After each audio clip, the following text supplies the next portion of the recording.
This video is the ultimate boxing chicken dance knockouts video. Some call it brutal. Some call it brutal. Others call it physics in action. Landed together there, but that's a Fury's in trouble here. We just call it entertaining. Mosley, another big right hand.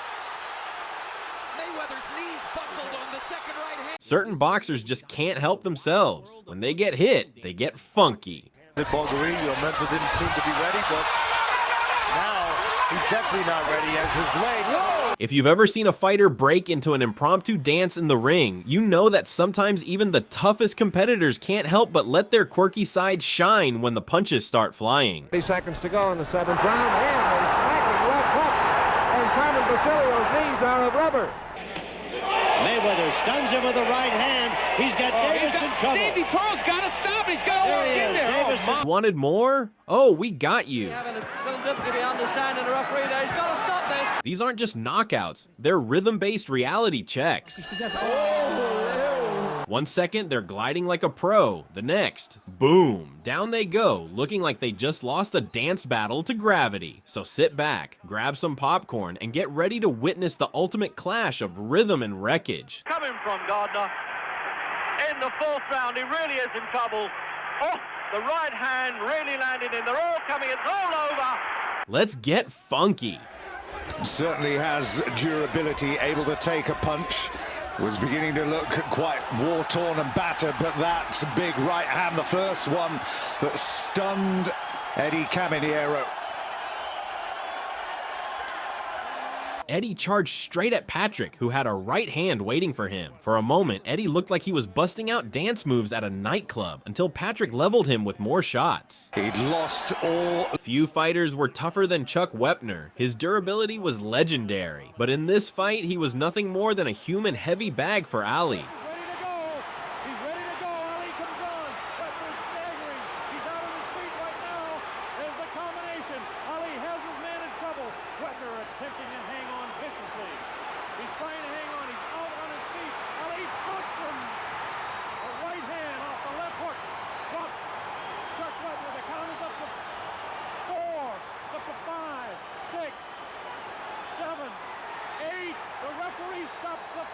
Shane Mosley came in as a 7-1 favorite and started strong, but Vernon Forrest fought like an absolute savage that night. Seemed quicker, more explosive, rocked Forrest back with that combination. Forrest began raking Mosley with the series of right hands. That would become the key storyline. Watch out for the uppercut. It nearly launched Mosley into orbit. Then a rocket of an uppercut that snapped Mosley's head back and suddenly his professional career.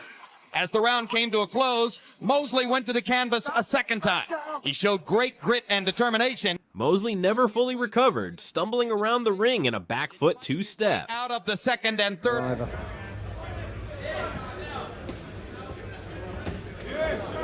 Whoa. Well, he caught him there, and as you said, Paul, he got careless for a minute. He paid the penalty. He's very wobbly. Now then, this is a turn-up. Not a big hitter, Hannah. But he's got Buchanan going every which way, and he has been stopped. The referee completely dropped the ball here, allowing the fight to continue after that delayed reaction. Buchanan's legs were gone, and it could have ended brutally. The jab, you see here. Good shot. Delayed action. Counted 2 or 3 before he finally went down. A punch to the temple robbed him of his senses. Bang! There she goes. Fighters protect their chins, but temple shots can be just as dangerous.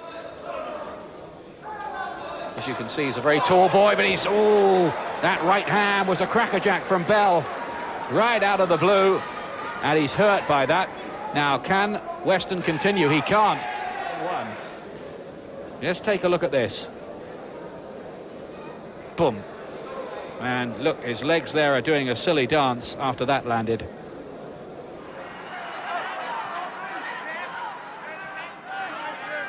Ali having a little difficulty understanding the referee there. He's got to stop this. He's broken him up. He's giving him a mandatory 8 count. He's slumped on his knees there. It's all over in round 7, and they're really throwing Muhammad Ali's right hand had a delayed effect on Blin. His body took a second to process what had just happened. Ali wasn't known as a power puncher, but his speed and accuracy got him plenty of knockouts. And when he wanted to, he could crack. Now, Gaffney's normally a very durable man, but in his last fight was taken on by Clifton Mitchell in the round. Cord and Cole, that did. He was taken Counters 8. No, 1 round. Well. Darren Corbett was one of the more entertaining fighters in the game. He'd show up looking like he just walked out of a Burger King, then start showboating the moment he hurt his opponent. The eyes had gone. Oh, delayed action. A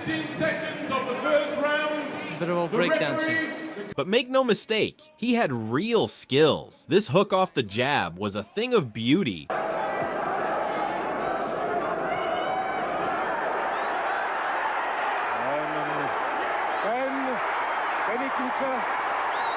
Het gaan staan, maar wat ik vertel niet.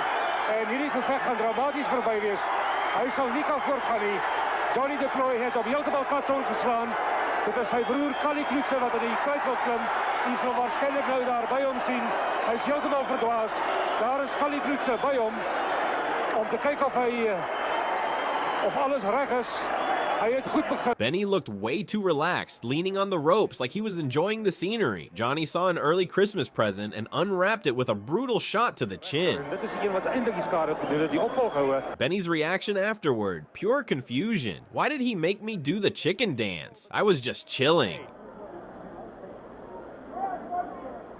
Very even fight. Ali, a sneaky right hand. Another sneaky right hand. This time he worked over the shoulder of Foreman.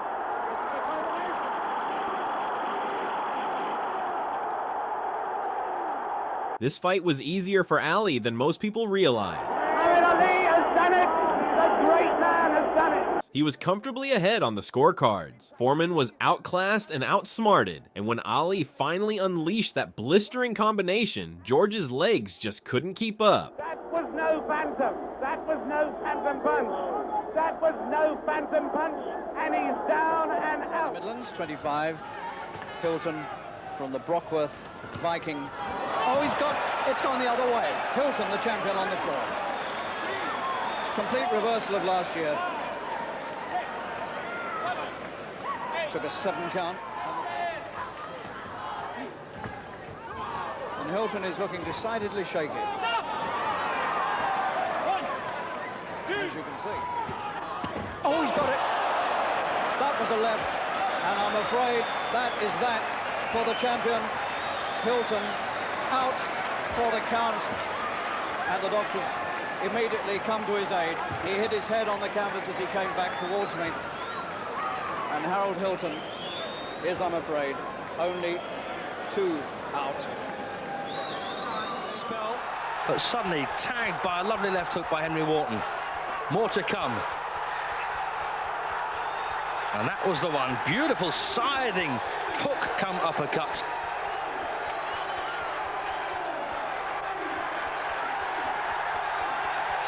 Henry's left hook was world class, and it got his opponent doing the chicken dance here. Lovely left. Bing caught him right on the end of the nose. The faceplant knockout right after, adding insult to injury. That one really did set him up. Here we go. Bingo. Lovely shot. And poor old Ryan was out before he hit the floor. Hands are the problem. Now he's got to use a bit of boxing here. Get on his bike a little bit and start using that jab and keeping them hands up. Oh, he's wobbled again. And Chigango's got him. The heavyweight championship of the world. He's gone again. And it's all over in the second. And Herbie Hyde was supposed to be dishing out the chicken dance in this fight, not starring in it, but his notoriously bad chin betrayed him, and the second knockdown left him completely flatlined. One that finished it all well, up. that right hand and Herbie Hyde's eyes rolled back in his head. He's looking groggy here. Garcia, big chopping left hands, and down he goes again. And he's calling it off. He's calling it off. Former world champion Robert Garcia is known as one of boxing's best trainers today, but in this title fight he found himself on the receiving end of a chicken dance moment. Garcia was in serious trouble. He kept the pressure on.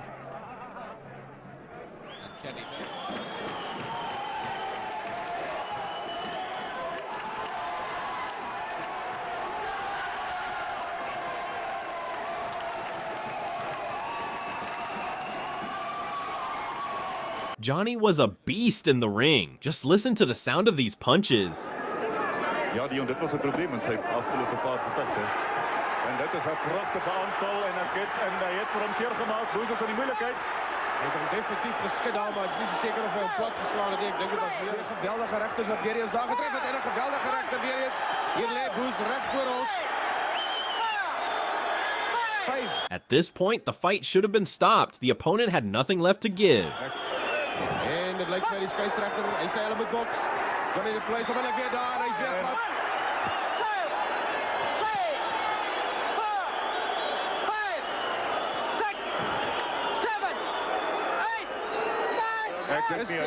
By these punches. So far he's performed with distinction, but that right hand, he's all over the place, and the fight is stopped. That's it. One punch did it. Perfect execution all around in this one. Thaxton lands the shot. It's a big right hand right on the chin. The opponent delivers an A+ chicken dance, and the referee steps in at just the right moment. Everyone played their part to create a classic boxing moment. With the stoppage. No way that Lawton could take any more in that kind of condition because he was a sitting target for more damaging punches.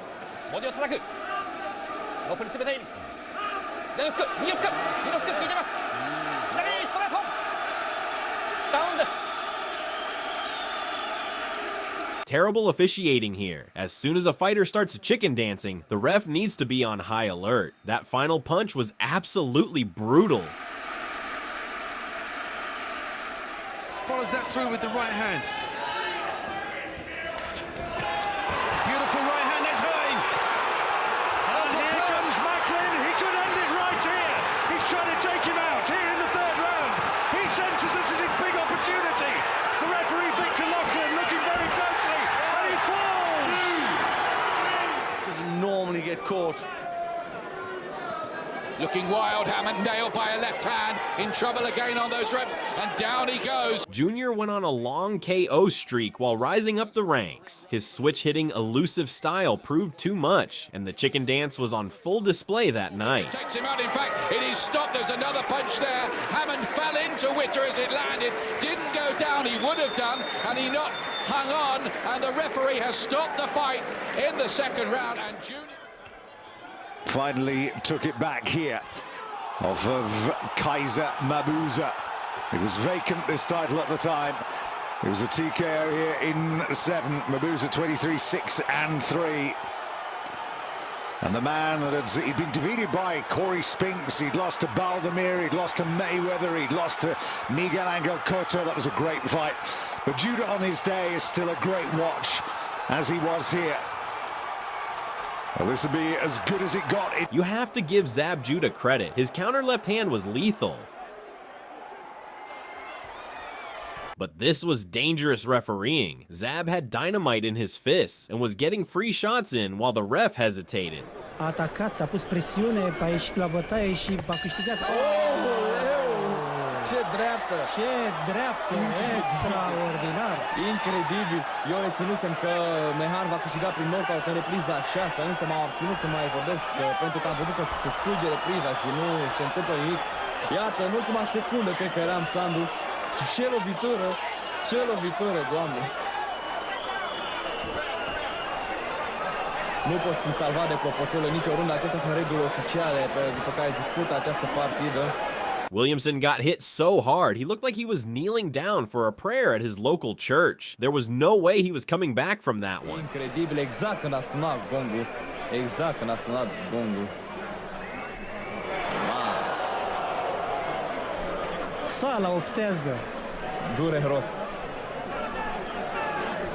The look on Williamson's face reminded me of the time he got absolutely leveled by Felix Savon. Просто сам молодой боксер. Вот смотрите. Это вот сейчас они демонстрируют это. Stage Thomas was in no position to defend himself. It was only his legs have gone. It's that's it now. The ref's not called him. Thomas's legs have gone, and Sid Nathan goes in and says that's enough. If Michael Dokes had stayed away from drugs, we might be talking about him as one of the greatest heavyweights of all time. Left hand out, and uppercut.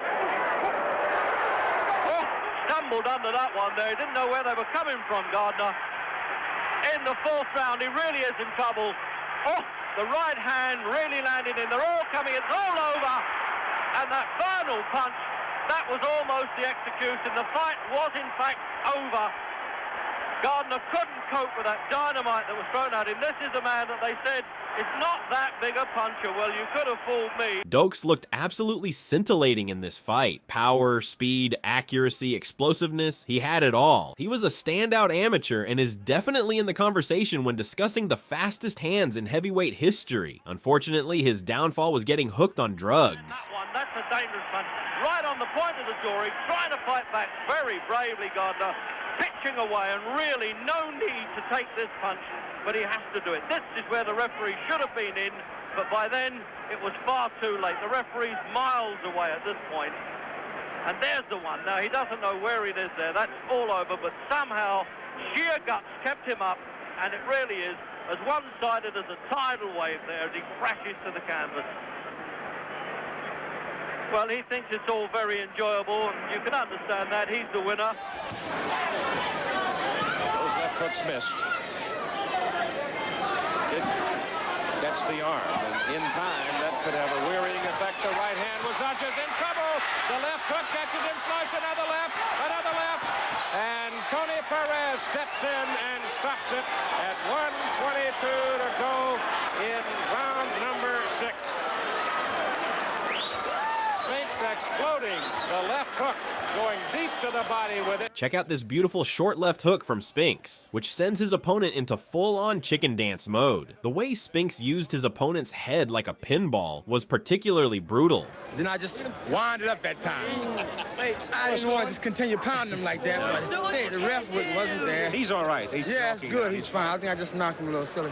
Of course, what proved to be Bingham's undoing in this and in previous fights was the fact that he never knew when he was hurt like that, and was stopped on his feet. Rob McCracken was a good guy. He could have added to his highlight reel here, but he didn't take the free shot. Ensley, on the other hand, had no idea where he was after taking that punch. A simple 1-2 down the pipe, and he was off to Cloud Cuckoo land. That's a good right. Over goes the challenger with 1 minute and 50 seconds only on the clock. And he hugs Hannigan like a long-lost brother.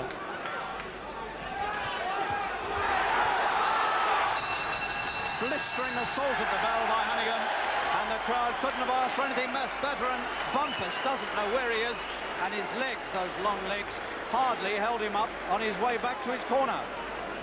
What too early, according to the referee, I thought the bell had gone. Bumpus doesn't know where he is again.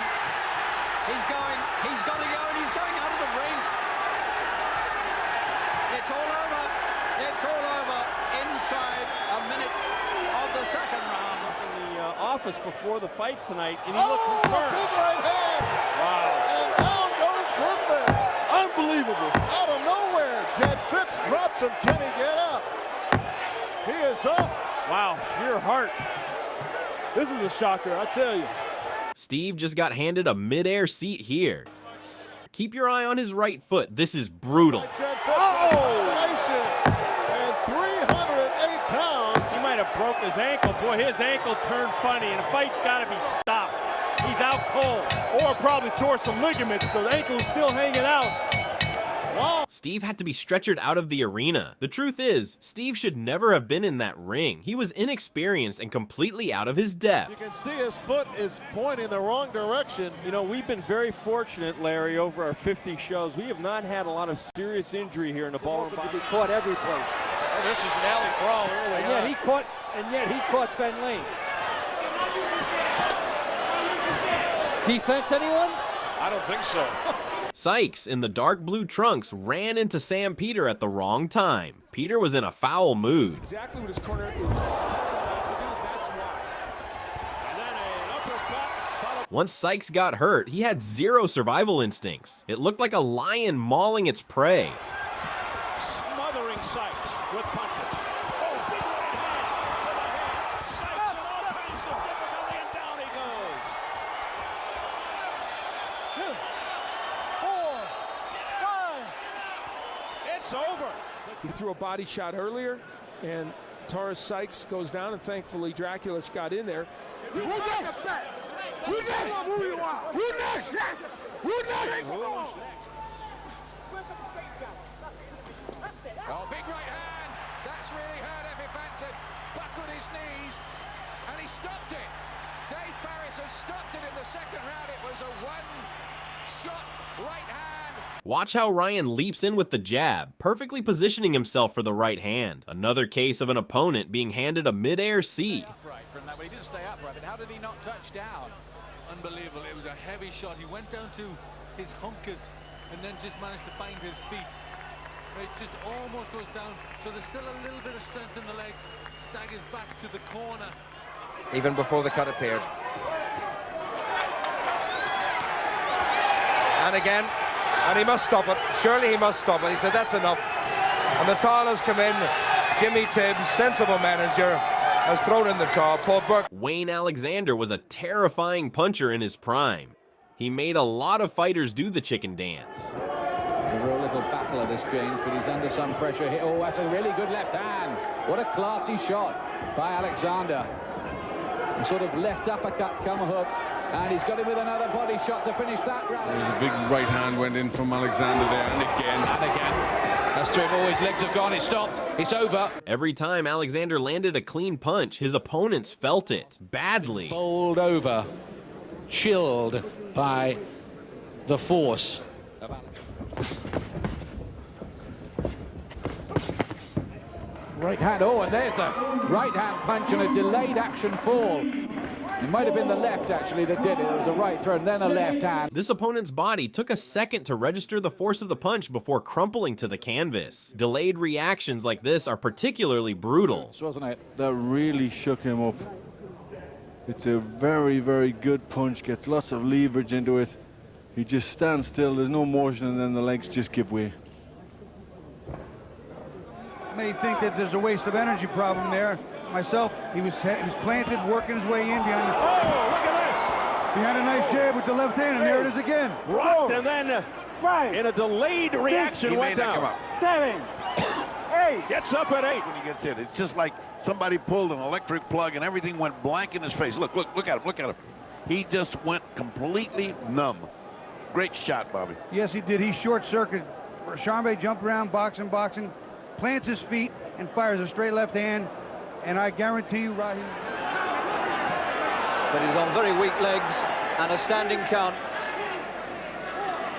So a knockdown and a standing count against Thomas in this closing round. On he goes, straight into a right. And he's got him this time. That's it. Back to the ropes, on his knees. Signaled over before he touched down. All over. This was a European title fight. Mark, in the white trunks, was a solid European level fighter, but tonight he joined the Chicken Dance Club. No! He hit him with the right and then the push. And Mark's gone. It's all over. He can't make it. His legs have gone. He was counted out at the same moment that the towel came in, and he still can't get to his feet. One slick dance move later, and he hit the canvas like a fallen tree. One right hand, and then the push. And Kayla's...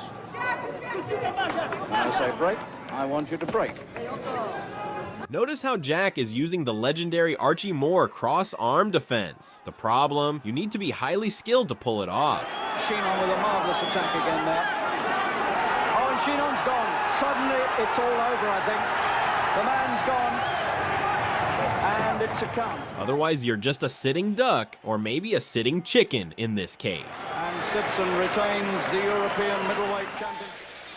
The eyebrow of Andre Blair, and Andre Blair was just rocked by a punch, and he's down. I think he's out.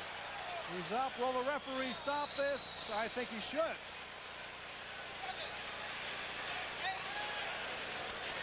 He's got 40 seconds to go. Pacheco, the manager says that's it. It's over. He doesn't have the skills. Beautiful shot there. He's like, was shot by a machine gun. Blair with the right hand right there, and that's a highlight reel punch. This is yet another case of terrible refereeing. Keep an eye on the referee. Oh, got him! Push off!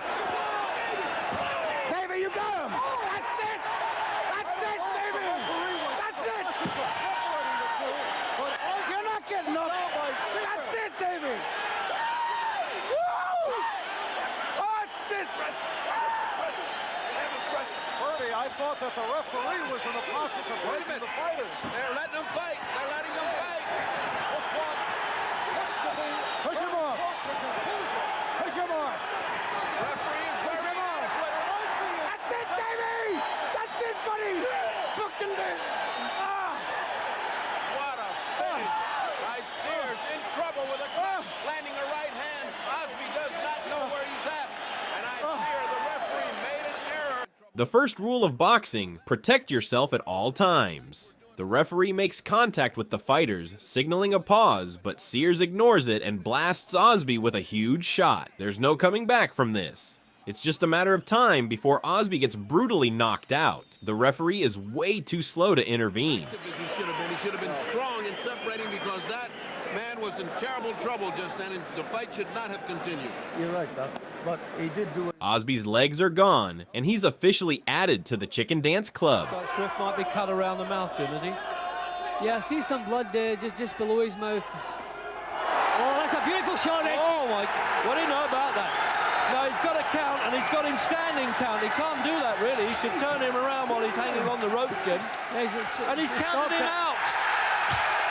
Ensley throws a lazy jab and leaves himself stranded in no man's land. Wally sees it, counters with a hard right, and it's all over. This was just bad boxing IQ from Ensley. He's lucky Wally was a gentleman and didn't knock him out cold while he was doing the chicken dance, because the referee was way too slow. I think you'll find his counting here, Jim. Now, see, I thought he was going to stop it there. A video, take it down the club and make them watch this, because this is class boxing. I think is going to stop it. Indeed he has, and that is it. It's all over. Taking the oncoming Phillips in his stride and landed a left hook counter, and well, there's for all to see the damage that was affected. But to double it up, there's only one result, and that's a great decision from the referee. Mark Breland is widely regarded as the greatest amateur boxer in American history. And there goes another right, and now Breland is showing these people what they've wanted to see, and I don't think he'll get up. His right hand was a thing of beauty, textbook precision that sent many opponents into full-blown chicken dance mode. And then the right in combination, and Leon didn't know what hit him.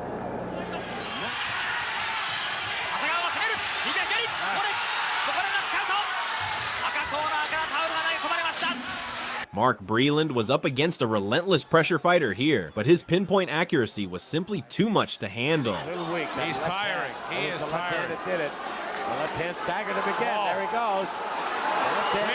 That's a push. I think he pushed him down. They're counting a knockdown. I really think Breland pushed him down. You are absolutely right, Sam. It was a push, but he hit him before that. Watch how those punches land with surgical precision. The opponent ends up doing a clumsy rendition of the moonwalk right in the middle of the ring. He takes the offense all away. He got away with that because he's good, but that's a real sin for the ordinary fighter. Breland is going for it. He's got him out on his feet. Four or five right. Look at Ratliff. He can barely stand up. Stop the fight now, Marcel. He's landing now.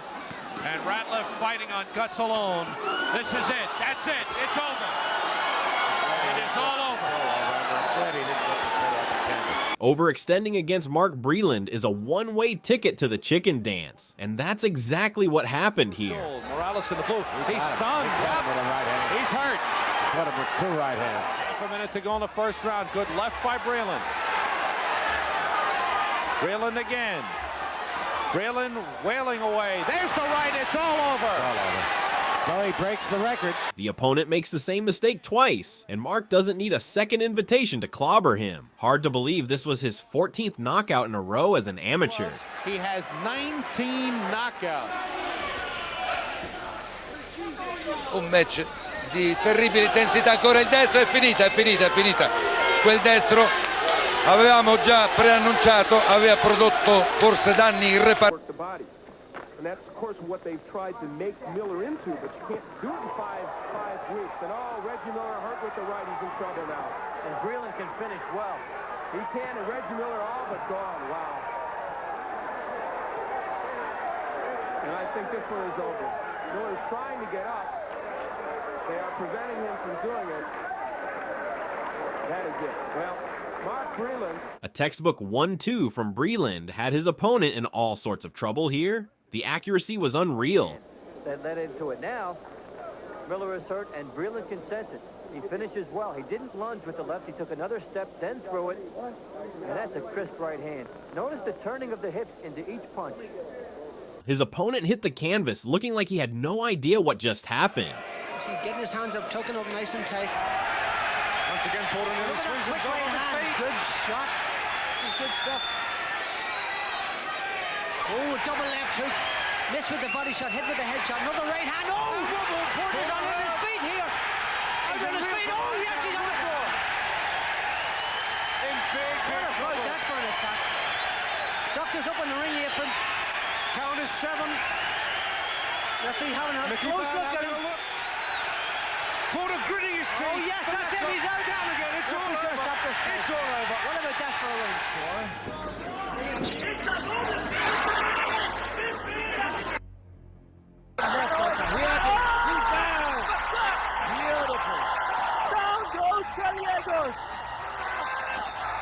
He's looking at his corner. A valuable lesson: never throw a lead uppercut without setting it up. Do that, and you might end up starring in a funky chicken dance compilation video. Left hook. And look at this. Cook will be pretty up for this. Live television exposure for him. Oh, and he's nearly floored there for him, and now he is down. Terrific opening round this for Cook. A textbook 1-2 from Cook, and his opponent was on roller skates. It was that long right hand that did the damage. That really just give Borov all sorts of... He tried to counter over Cook's jab, but he was too slow. Cook's right hand got there first. Right hand. It really was a cracking shot, wasn't it? You know, he's tall, he's thin, but he's got leverage in his punches. At the sound of this bell, we will go into the corner of Hopkins and Sean O'Grady. Well, if we hear a bell, and now it is Hopkins closing in.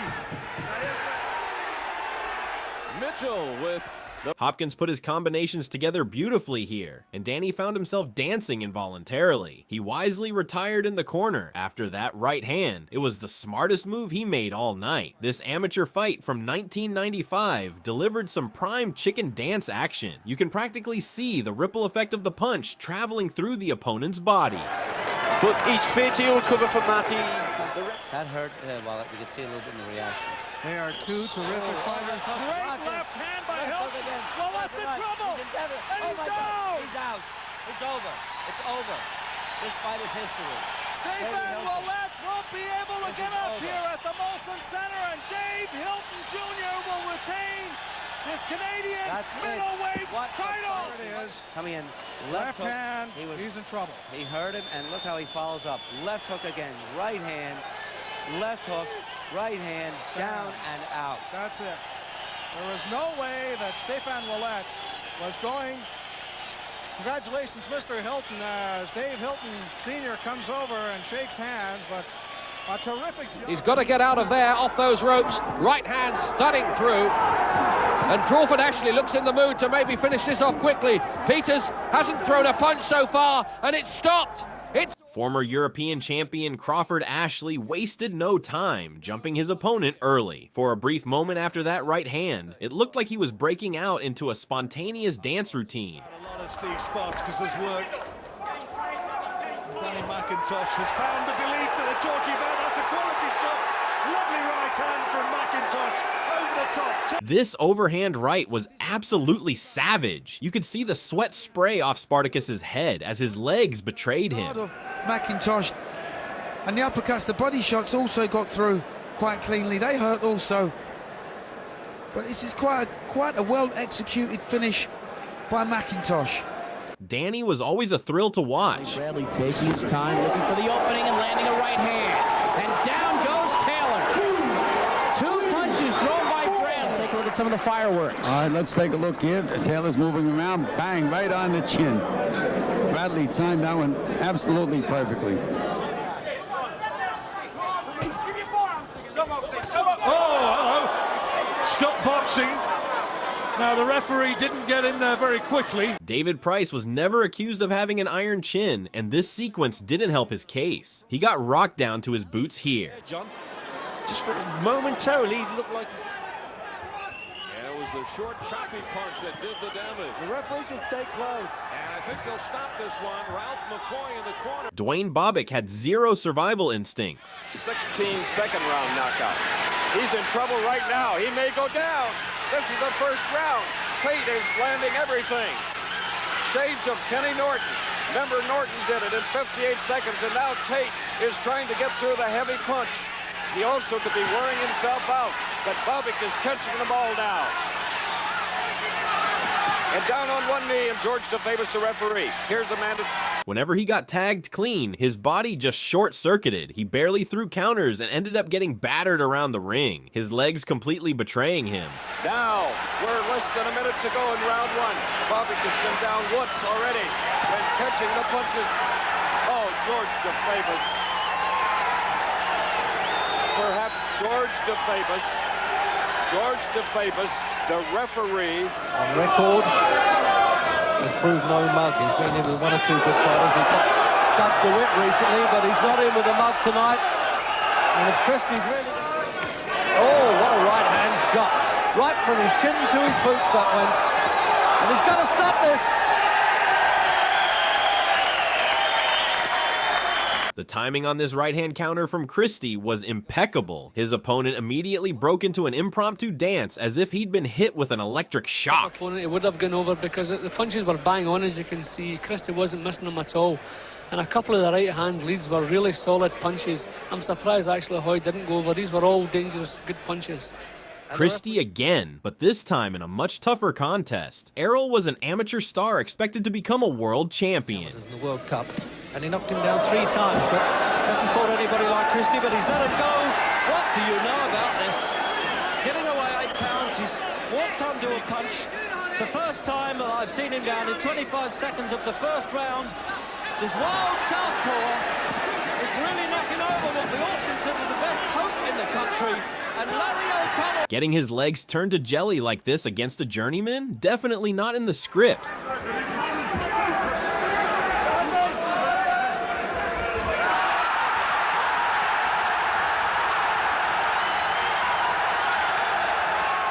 Eastman now trying to push forward.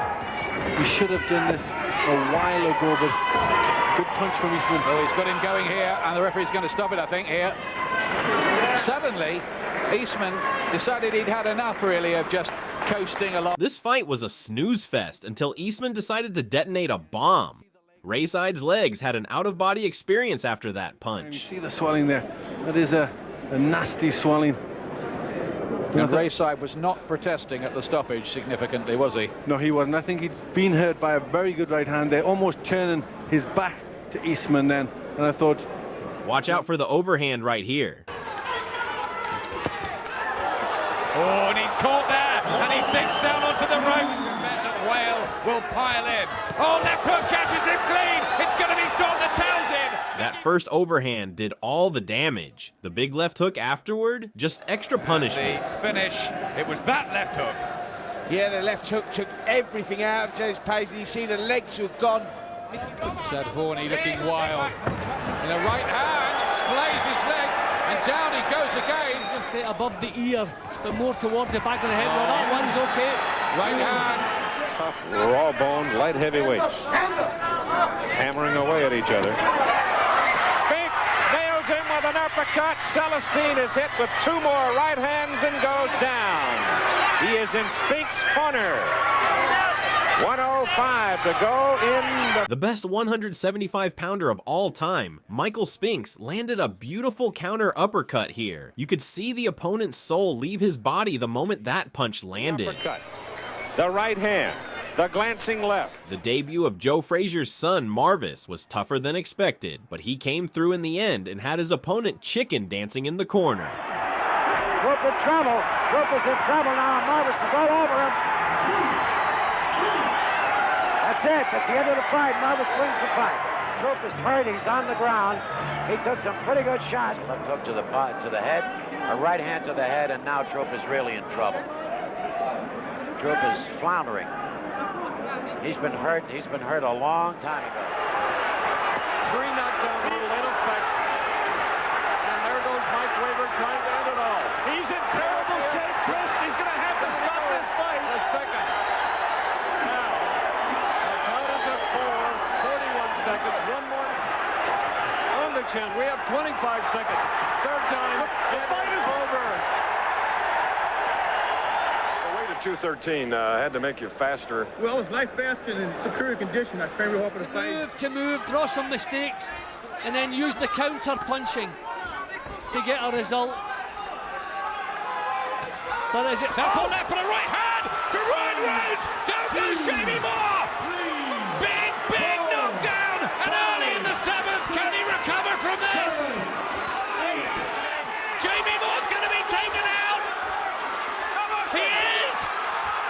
It's an unbelievable win. Known as the Spice Boy, Ryan Rhodes entered this fight as a big underdog, but check out the head movement and the crisp left hook that put Jamie on inline skates. This was a classic British fight and probably the best win of Rhodes' career. Back into control again, that's the knockdown again. I mean, look at the way his legs have reacted to that punch. But he come up onto... 伸びるような感じでベラチャートの顎を捉えます。左のストレート、そしてボディ攻撃。さあベラチャート。普通としてその喋り方でね。さあダウンのシーンが見られます。この左のストレート強烈、そして返しの右のフックもあるんです。そして左のボディ。一発一発に破壊力ありますね、小林さん。いいですね。すごい感じですね。You know, not a lot of heavyweights, so it's not as if he went through the rigorous. Oh, right hand there, got Crow on the chin. See, and that's the difference of not just the chin, but the punching power. Crow had just caught Peter before that, but like we talked about earlier, he doesn't have the power to hurt Peter. He had just caught Peter, and Peter came right back and caught Crow, and his punch, well, it's obvious, was much more effective.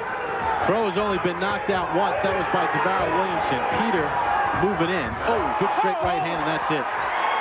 Dale looked like he was attempting an Irish jig here, showing off some unexpected footwork after taking that punch. Here's another shot of it. You can see the counter with the left hand by Crow, but he poses, he admires his work. You can't do that with a big puncher. What a beautiful place. And what a beautiful young lady. It is a beautiful city, isn't it? It sure is. Coming up to round 3. Tarver's counter left hand was elite, and this clip is Exhibit A. Actually ranked 9th, and David Telesco is behind him from Colchester, New York. Oh, he's hurt! There's the power that we were waiting for. I don't know if he can recover, Smitty.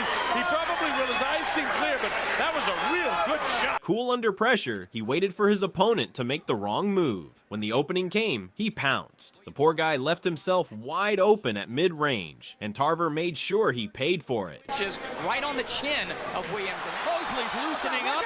The crowd is coming alive, and we've got to fight for a moment here. Mosley, another big right hand. Mayweather's knees buckled on the second right hand.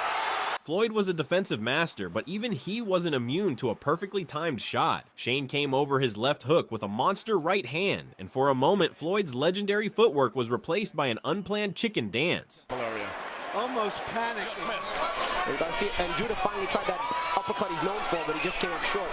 He's been unable to land that punch. And he hurts Judah with that right hand. Left hook upstairs, Judah along the ropes.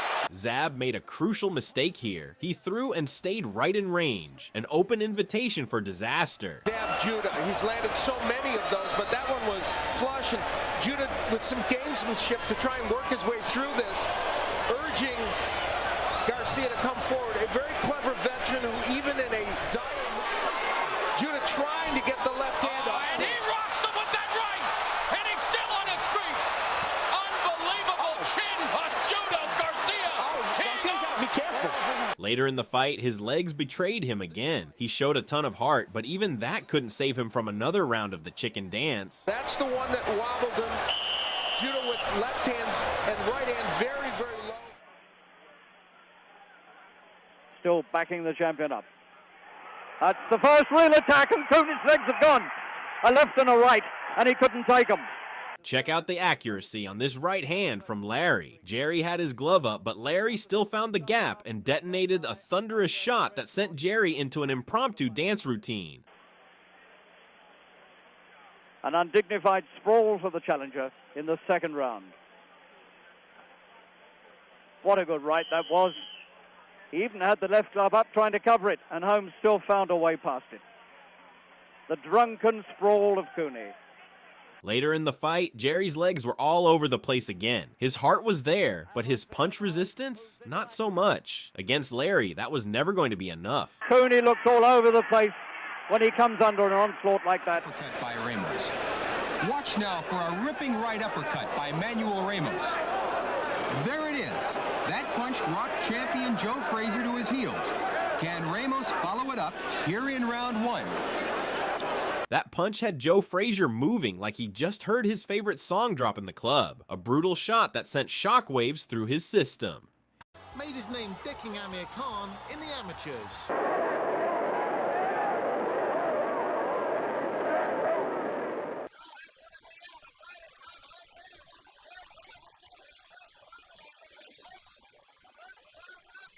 Dwayne, unfortunately, was a catcher. Defense wasn't in his playbook, and against a puncher like Norton, that's a nightmare scenario. Dwayne came in with a big reputation, but Norton shredded it in real time.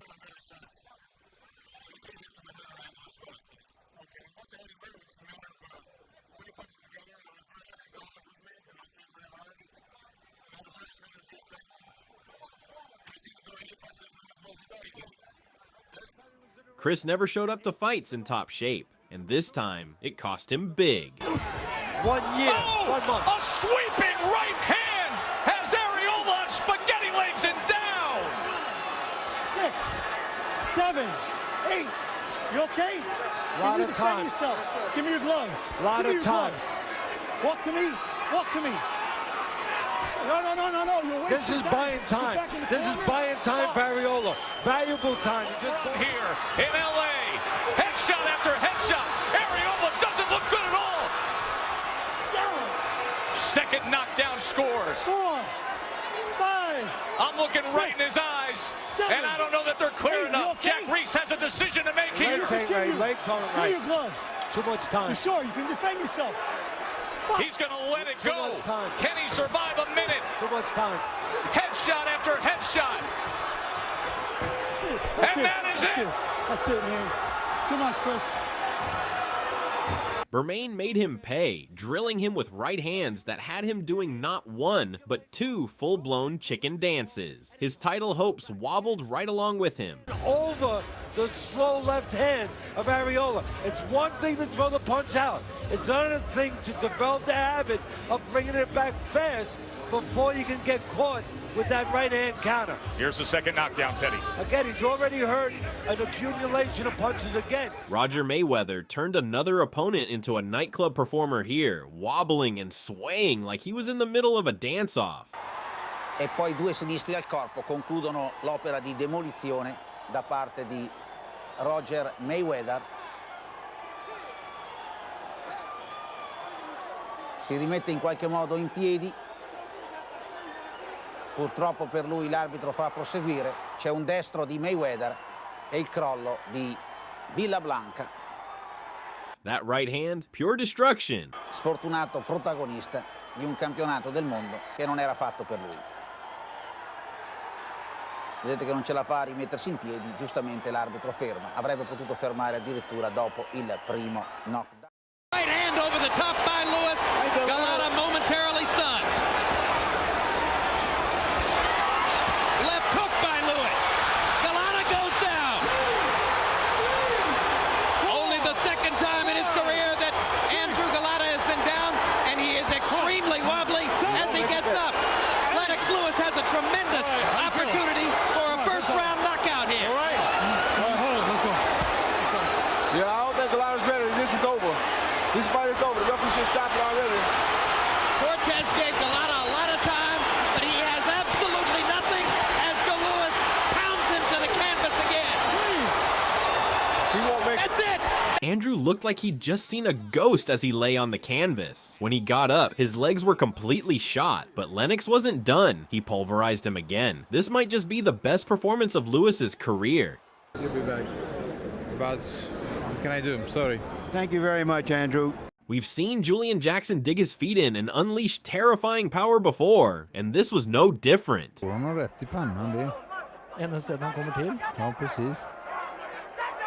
Drar fram med hooket, tar fram en flott venstre hook rett i pannen faktisk. Som Ingmar sier, og dommeren Luis Bobon går imellom og stopper matchen, og det kan vi vel godt forstå kanskje. Dette var vel kanskje en overmatchning. One shot landed, and his opponent had no choice but to bust out the chicken dance, whether he wanted to or not. Og det tydelig å se at Haywood rystet.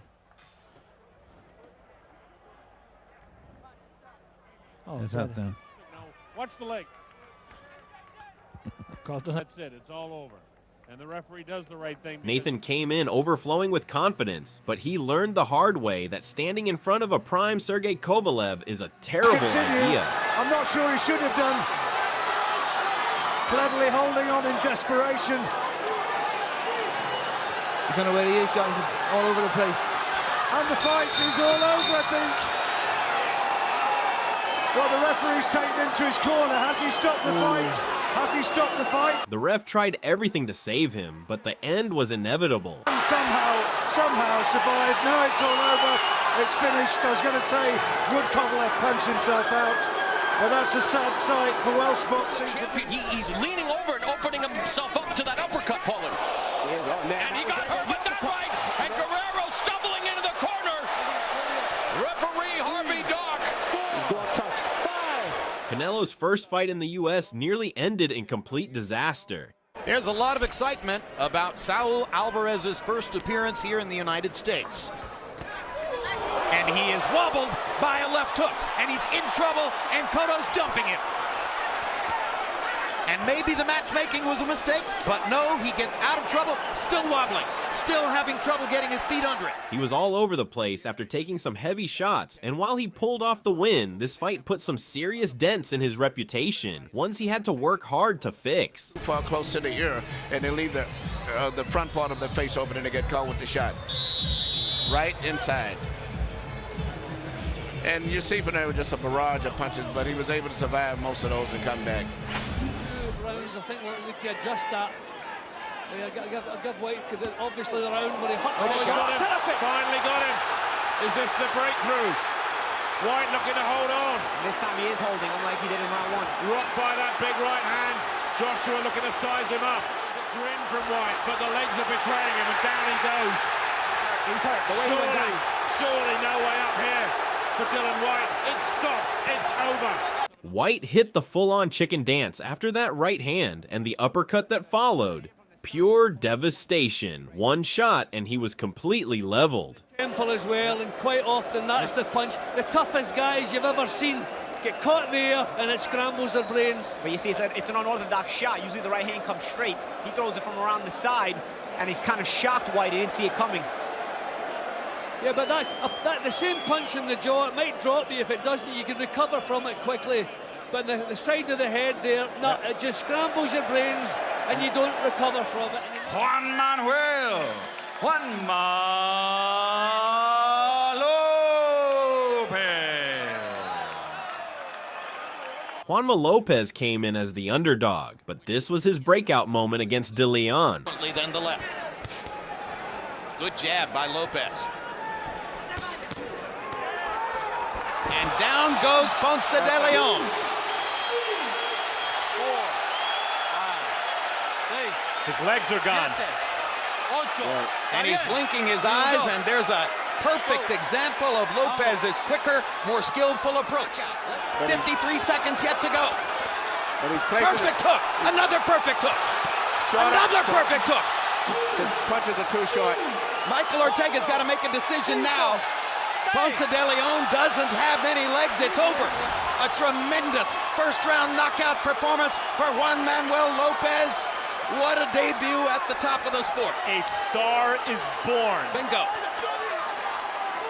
Watch that short right hook. It's the shot that did all the damage, leaving De Leon in full-on chicken dance mode. That was the first hook that did the damage. Ponce de Leon not able to recover. Yeah, he got the right hook is really what did to knock down. It was just delayed action.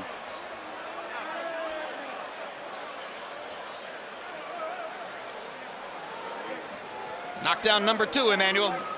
Right here, you see, it's just a simple case of his punches being shorter and more accurate. And then the punches coming back from Ponce-Young, who has to have more of a loop room. And as a result, Lopez's punches will get the end before. Another look at the second knockout. And in every one of these pictures, it's exactly what we set up for you, the notion of Lopez stepping inside and using that brilliant right hook to get it done. Yeah, he lands left hands, but it's really the power in the right hook that's the difference. Right hook, and it is short, accurate punches.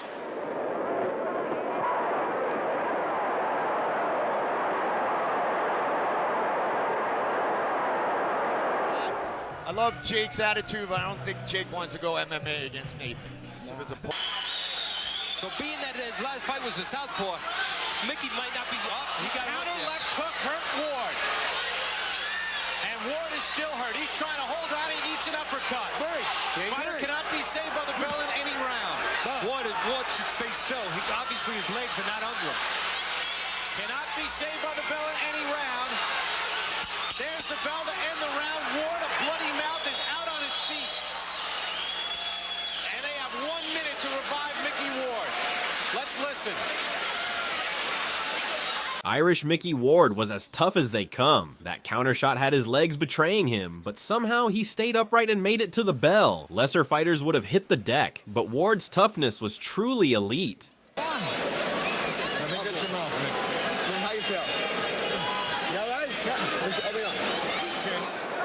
Drama here in the heavyweight division, and we haven't even got to the top of the bell. And the left hand from David Price, and Povetkin falls into the neutral corner. David Price came this close to hitting the jackpot with that left hook. Clean, crisp, and right on target. Stumbling him back, and then his legs Then Joshua Parker. Phenomenal times for the big boys. And Povetkin with a right hand and a left hook lays out David Price. The towel's in. He won't make it, and it is Alexander Povetkin that finds the ammunition. But Alexander wasn't about to let that slide. He immediately corrected the record with a thunderous overhand right. Price for a brief moment looked like he was auditioning for a moonwalk before hitting the canvas. What really stands out here is Alexander's punch technique. His delivery keeps opponents guessing, making it nearly impossible to tell whether he's aiming for the body or the head. He didn't even know it was coming, and it was a full-blooded left hook. He couldn't. Price never saw it coming, and well, that was that. First of all, and it disorientated him around the temple. The long arms go down, and that is a free shot for Alexander Povetkin. Quality work from Povetkin, left hook to the body, and then a sneaky overhand right. And Price there, as I said, he was hit with a shot he didn't see coming, and that's the devastating damage and impact with these heavyweights. Chris said that he only needed to be at 50% to beat Smith in their first fight. To do his own work this time, though. Let's go with the left hand. Eubank punches a left hander. Down he goes in the blue corner, and he is in huge trouble here, Eubank. He is all over the place, and this could be over. It's the brink. 2 minutes remaining, and down goes Eubank again. And the tail, I think, is about to come in from Roy Jones, and the referee has stopped it, and it is utter bedlam inside the ring. Roy Jones was about to throw the towel anyway. His arrogance led to him chilling in the corner, trying to use his reflexes to dodge punches, and he ended up getting blasted. He was offering no counter-punching threat, so Smith could just keep throwing. Which is risky. Smith timed it, brilliant right hand, his eyes almost shut, and that's probably the shot that does the big damage. A big left uppercut come hook that comes from the left side. I mean, Eubank, to his credit, brave warrior, up on his feet, but I mean, Chris was doing the chicken dance when he got up. I mean, the ref could have stopped it. I gave him every opportunity. I'm not saying he should have stopped it, but he could have. Literalmente que noquear como acaba de hacer acá Daniels. Acaba de hacerlo con esa izquierda terrorífica. Acaba de noquear y acaba de proclamarse campeón del mundo del peso super welter en versión de la Asociación Mundial de Boxeo. Carl the Squirrel Daniels got clipped so hard, he looked like a squirrel that missed a branch, flailing, wobbling, and breaking into a full-on chicken dance as his world title slipped away.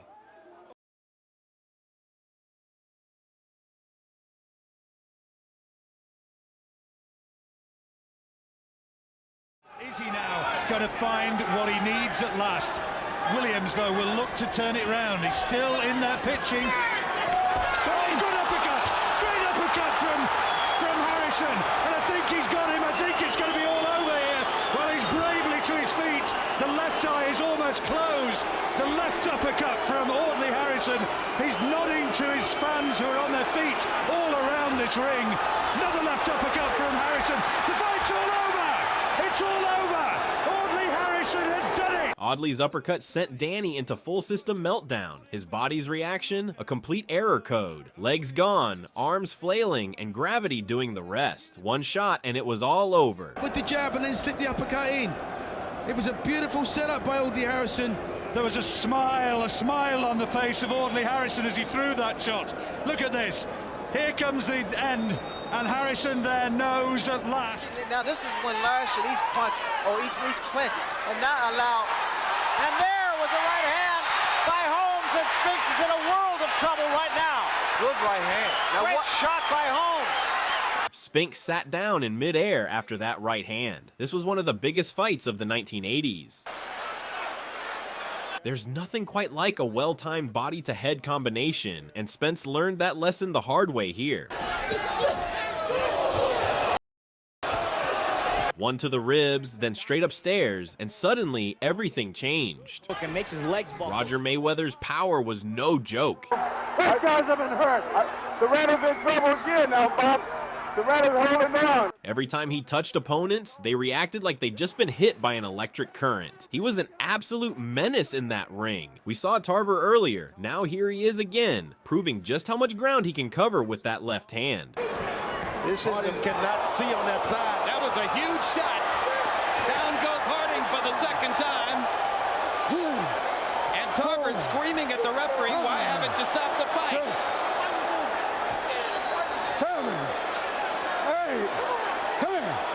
Wobbling badly. Are you all right? You sure? One last thing. You hear what Harding, he said, are you all right? No way in the world. Tarver should have gotten those free shots. He said, are you all right? And Eric Harding said to him, I'm from Philadelphia. Harding thought he was safe, but Tarver had other plans, and the results weren't pretty. All night long, straight left, straight left.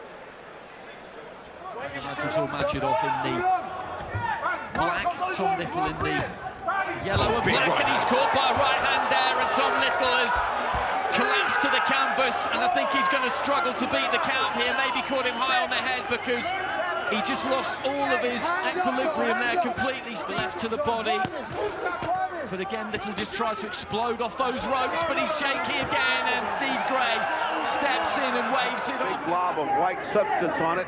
Eddie Aliano, the expert cut man, doing a good job. Oh.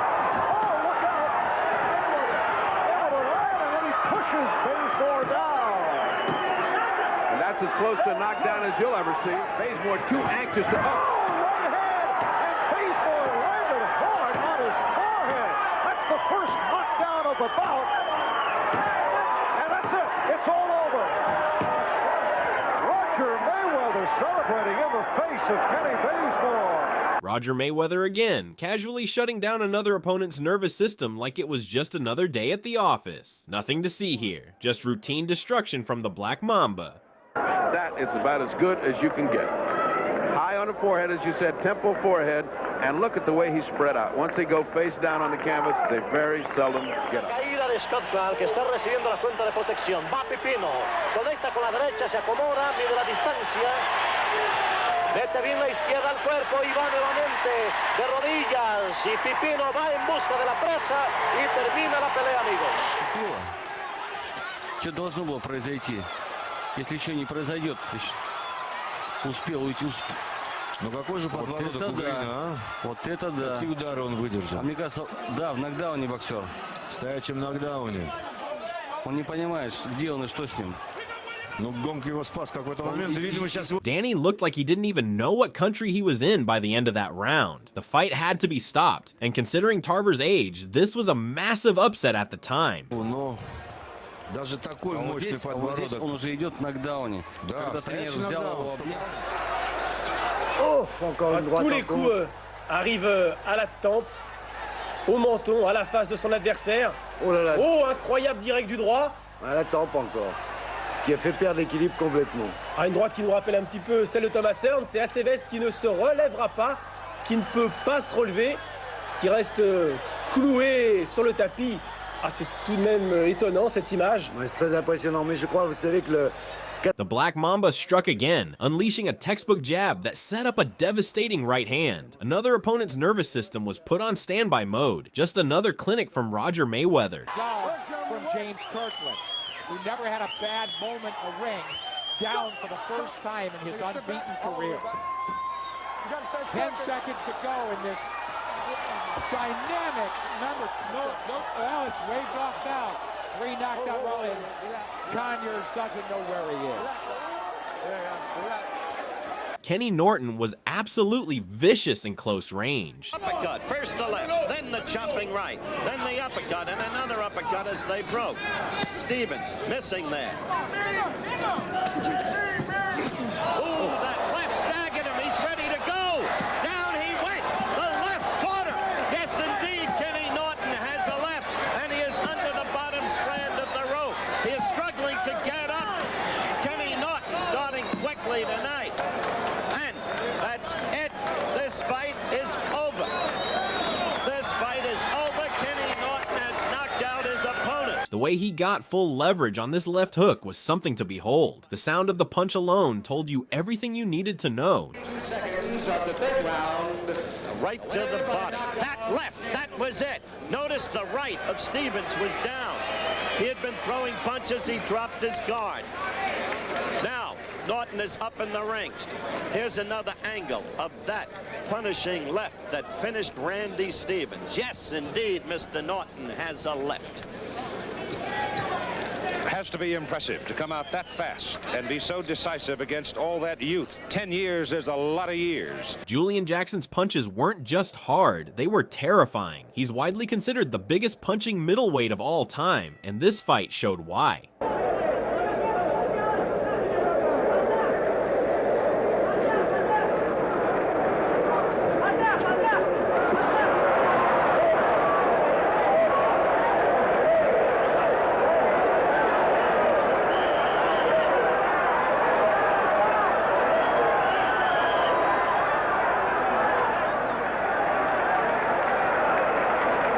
His opponent could barely walk after this one.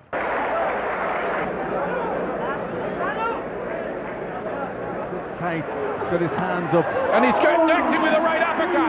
What a shot from Takalou, who screams out loud. I'm not sure Farnell's going to get through this. He looks all over the place. He's completely dazed. Anthony Farnell, we could be looking here at an early sensation. Farnell looks out of it. Takalou can finish it here. Big shot, and the fight is going to be stopped in round 1. Incredible. And Wise goes right after him. Munoz in a lot of trouble. Look at the way Wise is changing body and head. That's it. Whoa, that's it. Wayne Kelly steps in. Munoz was out on his feet. And another good job by Wayne Kelly. Wise was flowing like water in this fight, completely locked in and moving beautifully. A masterclass in rhythm and timing. This was a scary one. Muniz was out on his feet, didn't go down, but Wayne Kelly stepped right in. Well, here you can see him getting hit with solid punches. And he's just wide open. And there goes Kelly, saw it and right away stepped in, saved him from further punishment. And Wise is ready. Prime George Foreman's power was unreal.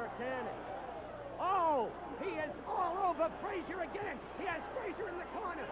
Frazier's knees buckled. He is down. He is down for the 4th time in the fight. George Foreman is doing to Joe Frazier what he did as a 19-year-old. Just watch this. One shot and Joe Frazier gets lifted off his feet like he got hit by a wrecking ball. Practice for George Foreman. It is target practice. Frazier is ready to go again. Joe is standing. There he goes. 3 times. 3 times. The fight is stopped. No, it is not. It is not stopped. Angie Dundee is screaming, stop it. Bertie Pacheco, Ali's doctor next to me. It is over. It is over. This far, almost nobody. First real signs of weariness on Holyfield. First real signs. Oh, a straight right combination by Holyfield. Holyfield looking to air it out. Holyfield's unloading now. He's taking a shot. He's going for it. Oh, Tyson's in trouble.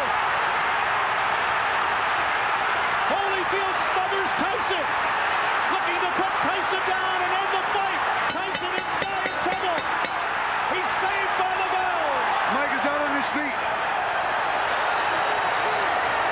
Evander came in as a big underdog, but he dominated from start to finish. Tyson's chicken dance here, pure exhaustion. He just wasn't the same fighter after his prison stint. Gonna fall apart. And Tankstead has a lot of heart. There was a right hand, and Tankstead is down. I was just saying a lot of heart, but then he connected with the right hand. Michael Spinks. It still lets it go on. Tankstead is just looking for a place to fall down.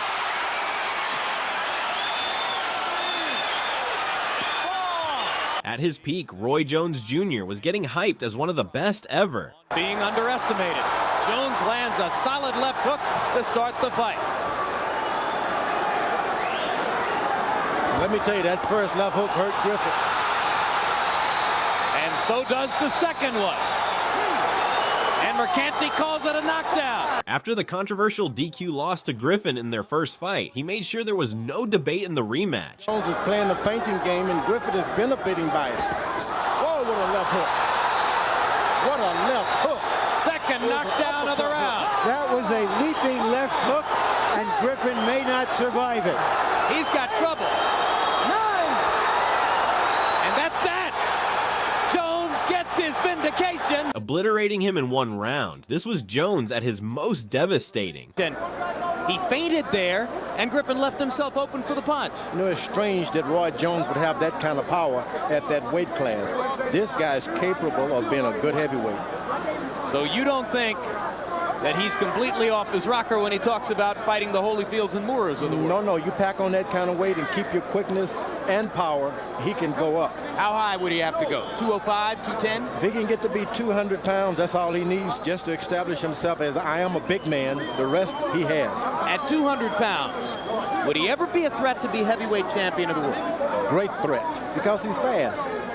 Hey, when you've got speed, the other things, they just come to you. And so you think the punching power would go up with him as well? No doubt about it, because you get the right conditioner, you get you in a proper shape, you get the proper sparring, he can do it. I was shocked that he could do that to this guy who's fought. Fernando Vargas and Tito Trinidad had no love lost between them, and both promised a knockout. His desire, and maybe something really going for him here. He's more natural at this weight. Oh, it is a big left hand, and Vargas is really rocked early on. First time he took the left hook and he's down. What a start. Tito's left hook was a thing of beauty, tight, crisp, and absolutely devastating. 2 knockdowns for Trinidad. Yes, a massive round for Trinidad. Look at the trouble he's in. A sharp left hook. Look at the power he gets in that. Bends the knees. Full turn in the hips. It really was a good punch. Vargas had all the heart in the world, but he was simply outclassed. He's decked again. Joe Frazier was a monster in his prime, but even he wasn't immune to the chicken dance. 7. He's taken the mandatory. We've got more than half the round to go. The difference? In this fight, it didn't matter. He shook it off and still got the decision. Once Roy Jones lost his legendary reflexes, he found himself making regular appearances on the chicken dance circuit. Watching the way Glenn Johnson is fighting here, you might find it impossible to believe that, for instance, he lost 4 fights in a row. Jones may be hurt. In 99. Right hand. He was hurt by the right hand. A sad decline for a once untouchable fighter. And that Roy just didn't see. Just a case of just playing the numbers game. Glenn is throwing so many punches. By Vernon Forrest, the fighter you saw in the preceding fight. Yesterday, when we asked Forrest about that, in anticipation of a possible matchup down the road between these two, Forrest said that was a long time ago.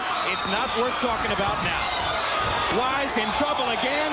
His legs wobbling as Mosley attacks. Let's get up, I think Mosley cost himself a knockdown there. He didn't lose any power. He didn't lose any speed. And I think this is beautiful. I think this is going to make for a great matchup with some of the big fighters in this weight division already. I totally agree. Let's go to Michael Buffer for the official particulars. Bethany had no business being in the ring with Christy. She was simply out of her depth. Final seconds of the opening round. Work out of there. Come on, work out. Combination at the bell. And Payne is staggered. Kenny Bayless waves it off. It's over. That's what you call out on your feet, Steve. Out on your feet. That big right hand made sure of it, sending her into a full-on chicken dance. That's what started it. And there you see Payne is pretty much out. It was one shot. Can't get her legs under her. She is doing a stagger Lee. She cannot stand up. Payne in very much pain right there.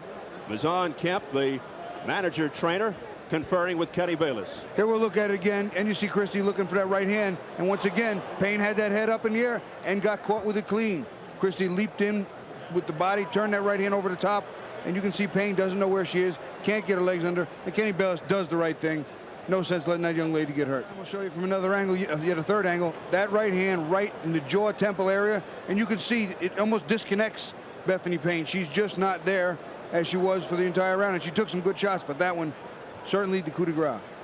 The tone of the fight was set only 15 seconds in by a big right hand by Christy Martin. You see Christy's mocking display, a bit classless, sure, but when you dominate like that, you earn the right to gloat. The post-fight interview added to the drama, with Bethany clearly irritated by the questions, making things a little awkward for the interviewer. From start to finish, this was a spectacle.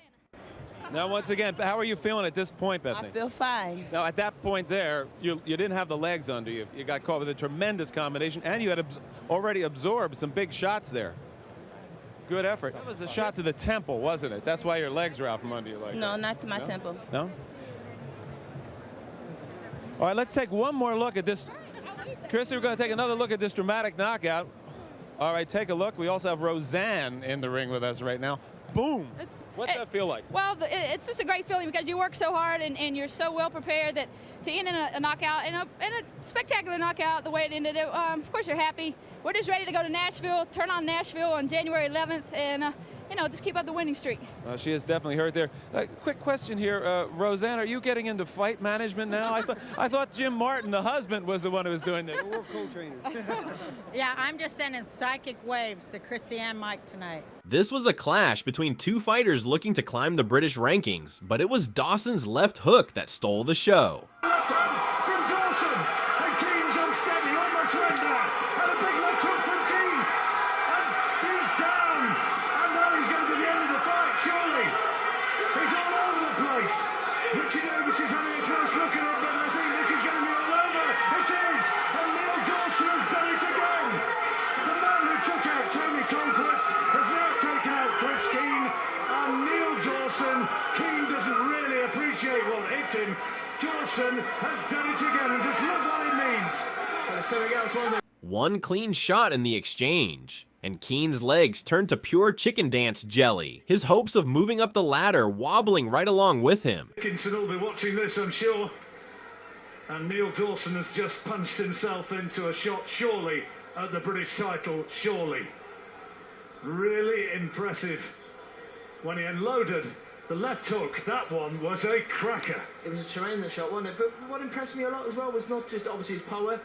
He took some crunching left hooks on there, but as he was unloading his own shots on Chris Keane, he had to take a few good left hook, right hooks. Takes a shot very well, doesn't he, Dawson? He is all over the place there, Chris Keane. He wanted to continue. Collins a tough cookie. Body shots downstairs. Collins trying to fight upstairs. Uppercuts by Jackson. This is round 5. And right now, Collins, he's there with the left hook. And with Jackson waving at him, what's it going to take to put him down? He hits him again and he won't go. Right hand gets through. What Collins should do is hang on. If he just stays there, and Collins finally goes down.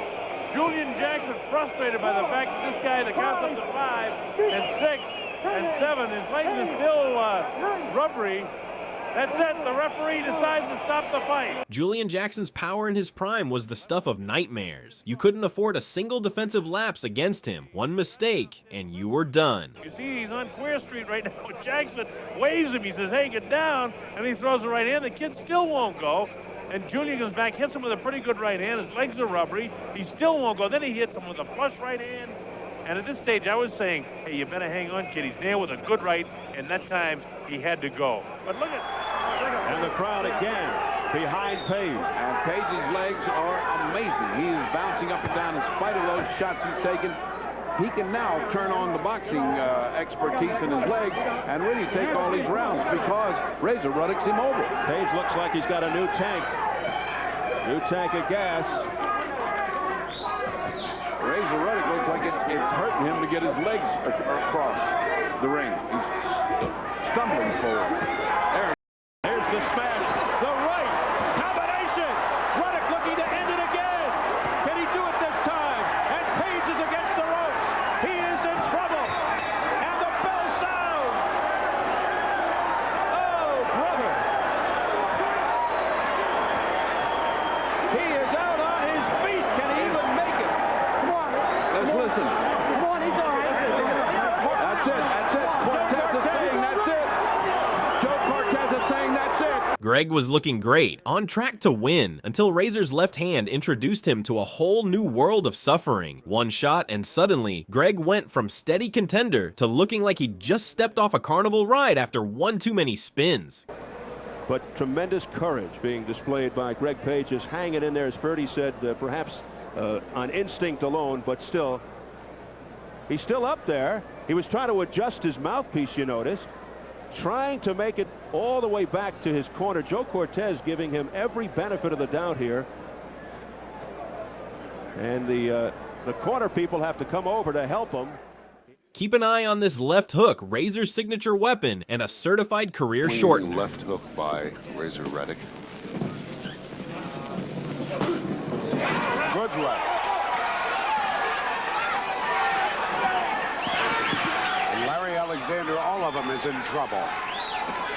Razor Ruddock opening up with both hands. 15 seconds remain in the round. Alexander in big trouble. Cappuccino watching him. A standing 8 count could be given. And I wonder if Cappuccino will give that 8 count. A hard left hook. Staggers the legs. Another one. This could be over. I have to wonder why Frank Cappuccino never gave the standing 8 count. You'll also notice there was not a right in that Carlo. It's left plenty of opponents in ruins, and this poor guy was no exception. Yeah, but it had such speed on it. That time, Larry Alexander could not pick it off. Another left. And then Alexander was in big trouble, Bert. But he threw one right hand, and it didn't actually connect. There's the left. It was a good shot. It had all of his 226 pounds behind it. And where is the right hand? There he tried it, and that was it. I think that he did that just for show. An outstanding amateur in the mid-70s. Hurt him with a hard left hand, but he came back. He missed 2 lefts, hit him with a right. Left. That left hand. Angelo Dundee is in the ring. It's over.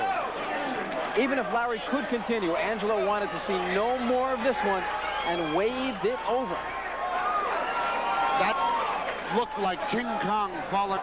Sein Boxernamen gerecht geworden. Nee. Das war wirklich ein wunderbarer Treffer. Das schafft er nicht. And his legs broke into a comedy routine, wobbling, stumbling, but somehow keeping him upright. Landed together there, but that's a Fury's in trouble here. Late moment. Credit where it's due, most guys would have hit the deck, but Fury turned it into an awkward dance and stayed standing.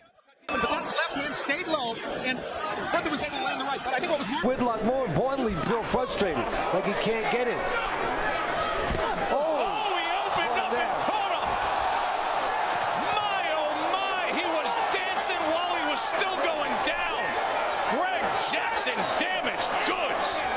I have no idea what Greg was thinking here. He walked in with zero defense and got absolutely blasted. The moment that shot landed, his legs went completely stiff, like he'd been unplugged. I don't need one. Okay. Keep your head. Stop standing in front of this guy. Okay. All right. He throws wild shots. Right. Everything back to the pocket. All right. We're down at that round. We got to win these 2 rounds. We got to get it there. Okay. Yeah. Let's go, baby. Let's go. Let's go. Oh, I didn't realize we were back, guys. Sorry. On to round 5. And if you want to get crazy, try to explain the scoring in this town.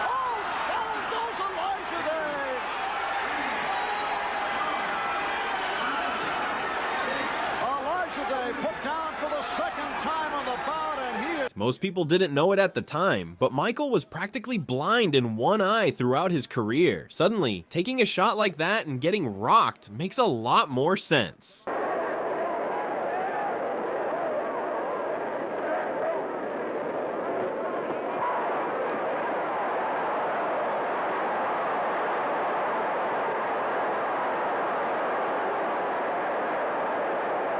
Johnny just couldn't keep up with Gary's speed and ended up doing the chicken dance more than once.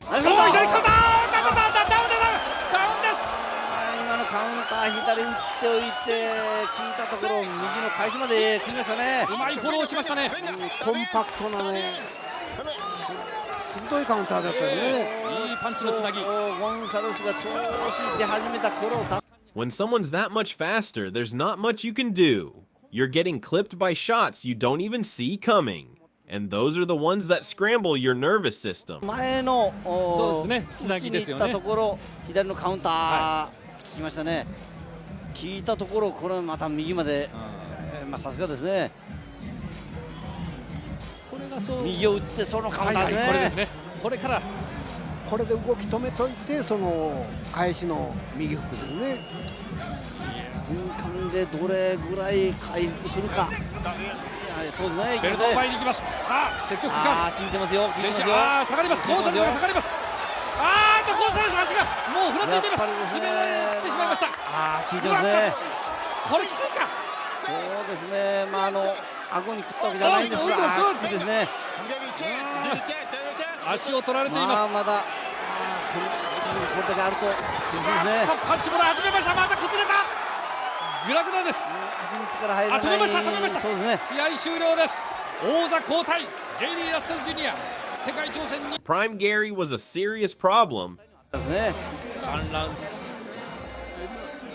ド。ラッセル・ジュニアしかしジョーさん。タイトル。Oleg lazily flicked out a jab and got a brutal reality check in return. A full force right hand that had him paying homage to the chicken dance.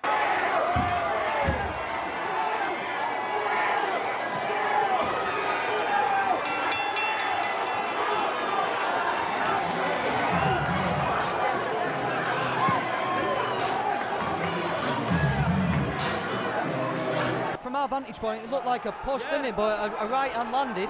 Askin senses it, and Askin's going for the kill. It's hurt him there, you know, he's really hurt. Big right hand. A huge left hook, and down goes McCarthy. The bell's going to end the round. Tommy looked like he was trying to stay upright on a rocking boat as he swayed back and forth to avoid the punches, but it was clear he was badly hurt. He fights with a little smile on his face, and he's been grinning through most of the first 2 rounds here. Feeling as though he's in control against Emmanuel Lucero, and after that punch, he is totally in control, and the referee instantly stops the fight. He was out on his feet. Check out the pinpoint accuracy on this left hand from the great Pac-Man. His precision is criminally underrated. Starts to Lucero standing up. He never saw the punch coming. He was too low to even see it coming. He thought he was probably out of danger by getting that low. Gives you a pretty good idea as to how heavy are Manny Pacquiao's hands. Yes, and it's good focus and concentration, too. And the referee stoppage was aimed at protecting Lucero from another shot, because Lucero was a sitting duck target there for Pacquiao. Yeah. Pacquiao was timing his movement, and in just a matter of time, he timed exactly where he figured he would move his head, and he moved right into position. So Manny Pacquiao stretches his record to 37 wins, 2 losses, 1 draw. How long will he remain in the 122-pound division? As many punches as he did in the first couple of rounds. It's at tremendous odds with his previous performances, but it raises the question, can he fight at this pace for 12 rounds? And Ward wobbled there by a right cross from Nery. Nery goes to the body and to the uppercut as he tries to finish Mickey. Vicious body shots from Nery. Good discipline work by Nery.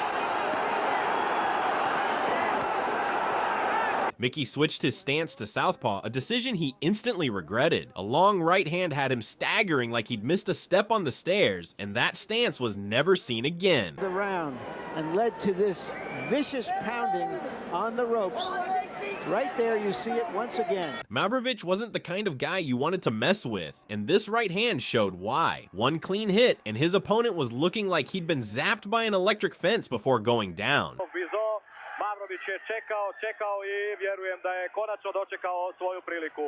Teško se tetura po ringu Christophe Bizot, odbrojavanje španjolskog tuca I to je kraj borbe. Kraj borbe, kako je lijepo reći, Željko Mavrović je prvak Evrope, Hrvatska nakon Ivana Prebega, nakon Mate Parlova I nakon Marijana Bereša ima I svog 4. boksačkog asa u boksačkom špilu karata.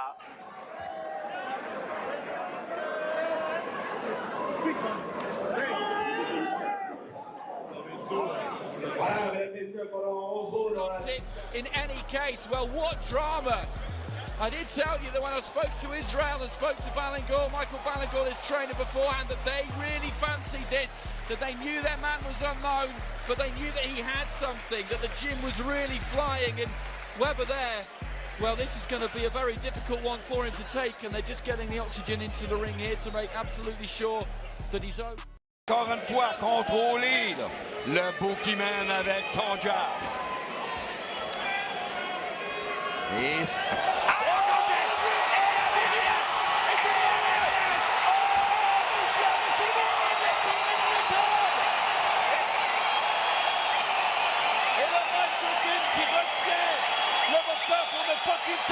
le combat est terminé. Qui l'a démoli? C'est démoli le Boogeyman. Simon King l'emporte par KO. It started with a textbook left hook from Simon, and from there, things went downhill fast for his opponent, wobbling, staggering, and then breaking into an accidental two-step after the follow-up combo. It was as brutal as it was one-sided. Oh là là. Et le King qui a fait plaisir à tout le monde. Il a travaillé pendant des années autant en boxe amateur qu'en boxe professionnelle. Il n'était pas pour tout perdre ici, ce soir, sur son ring à Mauricie. Et là, voyez ça là-dedans. As an amateur, Tony's name carried serious weight in the UK boxing scene, and this is why. Yeah, Dickinson is boxing a very clever fight. He's keeping his man at long range. This is good long-range boxing from Dickinson. The ball gets caught, oh, just as I said that. Bellew's nose bloodied, needed something special. Dickinson down. Bellew has a glance at the corner. That's only going to count as one scoring punch in the computer system. So Dickinson still 9-4 up. Bellew's really going for it. He's going to have to take a shot, and he's going to land one. And I'm not sure that's the wisest course of action. Maybe Bellew fancies it. Oh, what a shot. Oh, he's very badly hurt. Well, there was always a chance that might happen. And immediately we've got to think and hope that John Lewis Dickinson is going to be fine. Well, Bellew, I think, knows that he's won this contest. His left hook landed flush, and his opponent's legs turned to jelly instantly. And well, you often find with heavyweight boxing, well, that was a bit of a slip to start with. There was a punch there that did go in. There was an 8 count, and then the way he finished the job, absolutely vicious. Right on the side of the head, and down he went. His defense was nowhere whatsoever. Bellew really caught him with a cracking punch. It was high, it was on the temple rather than the jaw, which is maybe not a bad thing if there is such a good thing in terms of a punch as hard as that. It certainly was a punch worthy of winning a title. It was pretty high up, and the worry about that, Richie, is the rotating effect of the skull within, or the brain within the skull, but he seems to be fine. Have Freddie Roach for a trainer, but it shows how much he wants it. Hard right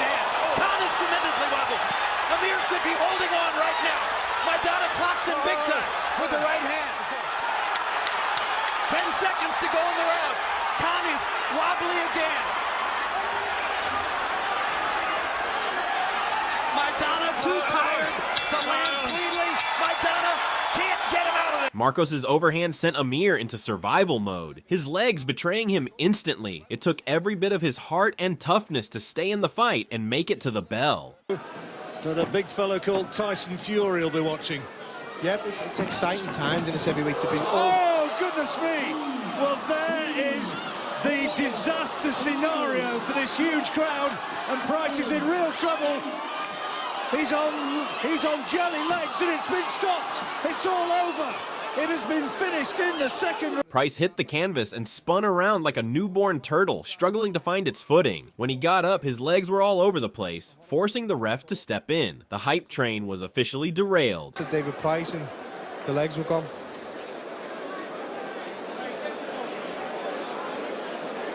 Just been trying to land. Larry came in with muscles, but no real boxing skills, and it showed. But did have success here against Pellerin, and a right hand. He's shaken Olabamiwo badly, backed up in the corner, and he's got to find something. The big lad from Hackney, that was low from McDermott, but he's all over Olabamiwo. And he's gone, Olabamiwo, inside the opening 45 seconds. He'll do well to get up. And the big hopes are flying out of the window for Big Larry. He's going to get his win. Finally down a second time Olabamiwo, and surely it's all over, Jim. Well, I said as they came in, Adam, this is a massive chance that we're taking with Olabamiwo. His legs are gone, they cannot allow him to box on. Big John McDermott finally gets the luck.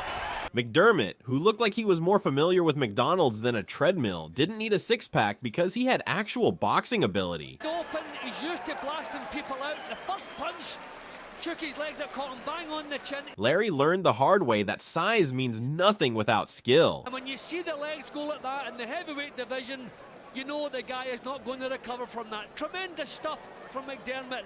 He knew at this stage he was one punch away from victory. And 1 minute, 15 seconds of round one. Your referee, Mr. Jeffrey Hines, has stopped the contest. He doesn't need to be running out of gas. But he still needs to keep Dickinson in his shell. Doesn't want to give Dickinson any more success to build on, to work on. Oh, lovely. Oh, he's put him down with the right hand. Right hand. Is he going to get up? Well, he looks very, very unsteady. He's still all over the place. It's all over. It is all over. Mackenzie's right hand was a certified knockout weapon. He was at his most dangerous early on, and Dickinson didn't even get a chance to recover. One shot, and he was done. Look again. There's a left. Yeah, well, the left hook's on the temple. The right hand's there just on the chin there, but the left hook shook him up really bad, and the right hand just helped him on his way. Good shots. Just, no, I think his senses there, wasn't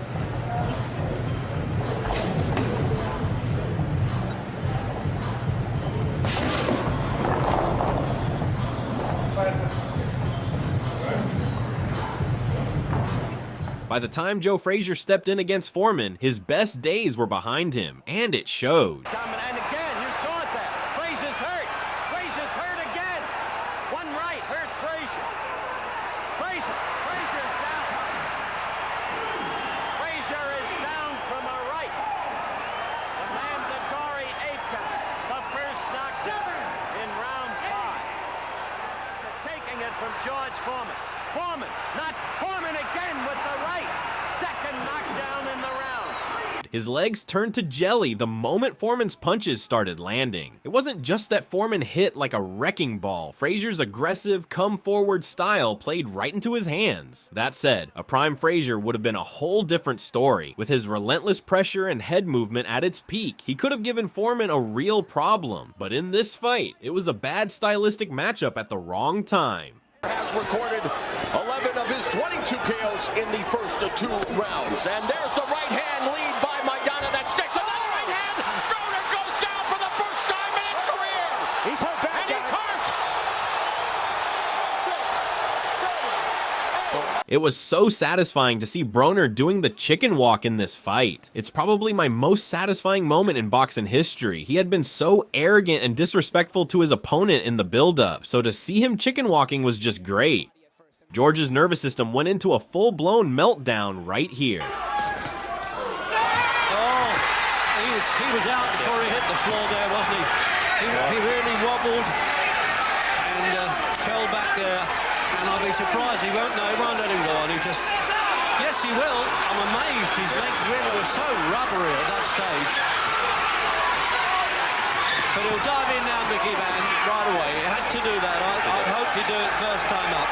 In the 5th round. I have no idea how the referee let him continue after that. This is one of the freakiest knockdowns you'll see. I think it's unbelievable how George got up and continued fighting. We really should appreciate the heart and guts of boxers. Confused, bewildered young man at that stage. He says, I want to fight. And here comes Rios, says, I'm your guy. This is round number 2. And Ramos stopped in his tracks. And Rios has picked up his 3rd victory. This is just brutal. Emilio was turned into a statue by that right hand, and thankfully there were no follow-up punches. He steps in and waves Rios away. We'll be back with... Isn't it crazy how some guys can have rock-solid chins and walk through bombs, while other guys do chicken dances like this as soon as they take a clean shot? Jamal Reynolds is staggered on his feet right now. Jack Reese is looking on. I mean, he's just lost it. He's out of control right now. Well, the gloves touched the ground, so it's a knockdown. Rosbahani was actually very nice to Reynolds because he could have taken real advantage of him. I'm surprised he didn't. Ready to go? Let him off the hook, and then the kid went down finally. This is it, though. This won't take long. Jack will stop this fight if this kid does not recover. Yeah, Rosbahani could have really damaged him. Left hand, right hand. Yeah. I mean, he had those wiry legs. There it is. That's it. Down he goes. That's it. Down he goes with the uppercut. Just completely outclassed. Let's hope he's okay. I mean, he's been hurt.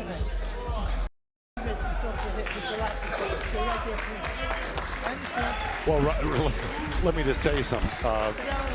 Poor Jamel Reynolds, because he's an inexperienced guy in there with a real bad dude. If you ask me, Reynolds shouldn't be in the ring. This nervous system reaction is just too much. Reynolds continued fighting, and as of 2025, he has been knocked out 6 more times in his career. It was ended at 2:34 of the first round, but this you'll take me through Yeah, what there's happened the 2 right hands. The second one is the one that did the damage. The first one he measured. Look at Rosbahani. He looked at the referee there, and he goes, okay, if you're not going to do something, then I'll start punching again. Now here we go. Here's the end of it. There was that right uppercut and left hook. Are you surprised Jack let it go on? No. Well, no. This is the pros. Yeah. Now the pros, right? Look, if you stop the fight every time a guy got wobbled, you never give him a chance to come back and win. There's that right hand. There's that first one again. There's where he did the funky chicken, as we say right there. Actually, it was not a bad dance move. Yeah. Back with the jab, and well, we know what happened after that. Yeah, after that. British heavyweight AJ Carter was wobbled here at the bell. AJ was always a very entertaining fighter to watch. Caught him, and we did say he's a bit of a puncher. He's a bit wobbled there, and he's dropped again. That's a heavy knockdown by Carter, and he's out cold here, and the referee shouldn't be counted here. It should be just getting. In the heavyweight division, any big punch can put you down. This was a brutal knockout because of his unexpected reaction as he tried to get up. Not nice scenes here from Carter. He's all over the place. AJ was all heart. He's just running on instinct here. Look at how desperately he fights to rise. A modern-day gladiator for sure.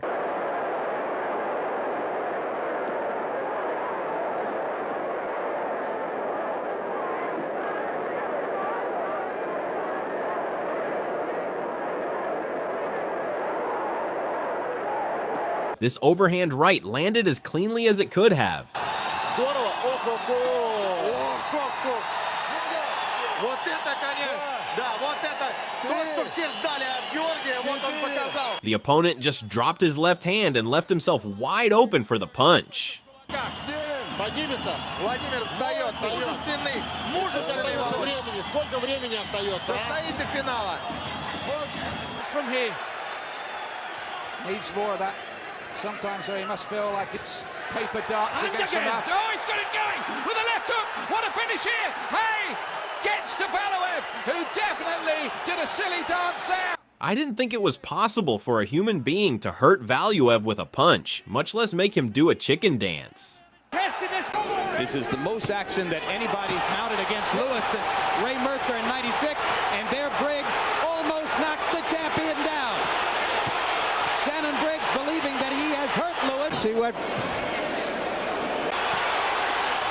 And Lewis is wobbly as Briggs chases him across the ring.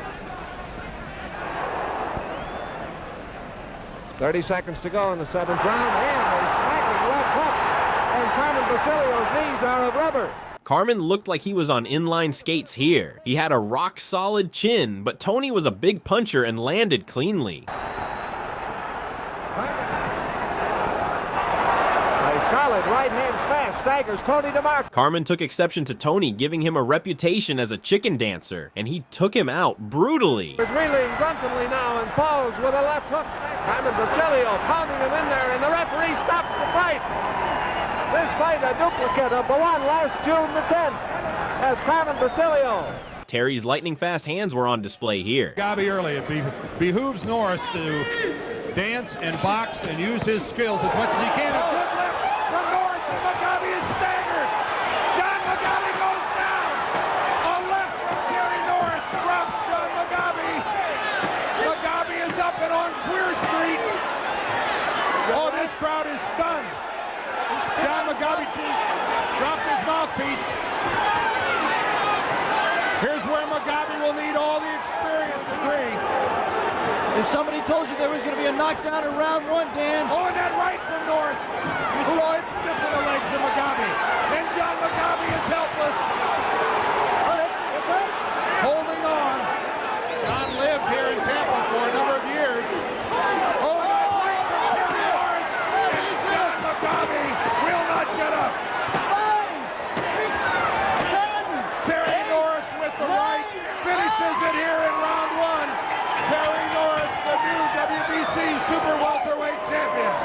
You might be surprised that the referee allowed the fight to continue, but it's a world title fight and it's only the first round. I think the referee was right. Mugabe showed that he knew what to do after he was dropped and almost survived the round, but Terry's speed and power was just on another level when he was in his prime. Ken Norton's uppercuts were frightening. Uppercuts from down beneath. He's staggering out the right hook. Knees buckling. Pedro Lamel's in a lot of trouble in his own corner, trying to come back out now. The mouthpiece is out, and that's the only one the fighter can use. Hernandez. Pedro was straightened up by that punch, and his nervous system almost gave out. We never even really got a knockdown. Lavelle can still hardly stand in the ring. Norton was a bigger puncher than he gets credit for. What a brutal finish. In the ring right now to be talking with Ken Norton. Аргентинец выстрелил правый. И вот сейчас на отходе левый. Да. Посмотрите, какой I thought the opponent actually came in with his glove protecting his chin, but the punch landed in that forehead area, and that had a serious, stunning effect. У нас есть кадры последнего боя Котлобая, которые мы сейчас посмотрим через некоторое время. And again, a little reminder to Alex Arthur. Another good-looking left hand. Oh, and he's all over the place. Right at the end of the round, he can hardly get back to his stool here, Greenway. That last punch of the round, the ropes just about kept him up, and then he staggered back to the corner. It was just as well the bell sounded then, but will they let him go on after that? Well, he was in a terrible condition. That last punch, I would have pulled him out there. The referee just looked at him. But watch the legs. Really isn't in a bad way after this punch. Look at that. His legs go all over the place. They go again. And really, when he's behaving like that, that was time to pull him out, I think. Now the referee's going over to the corner. He's going to have a word. Mike White was almost 7 feet tall, but it didn't matter. Then you are more susceptible to the left hook. There's the right hand. Big is staggered, and you know that Garcia knows how to put away a fighter.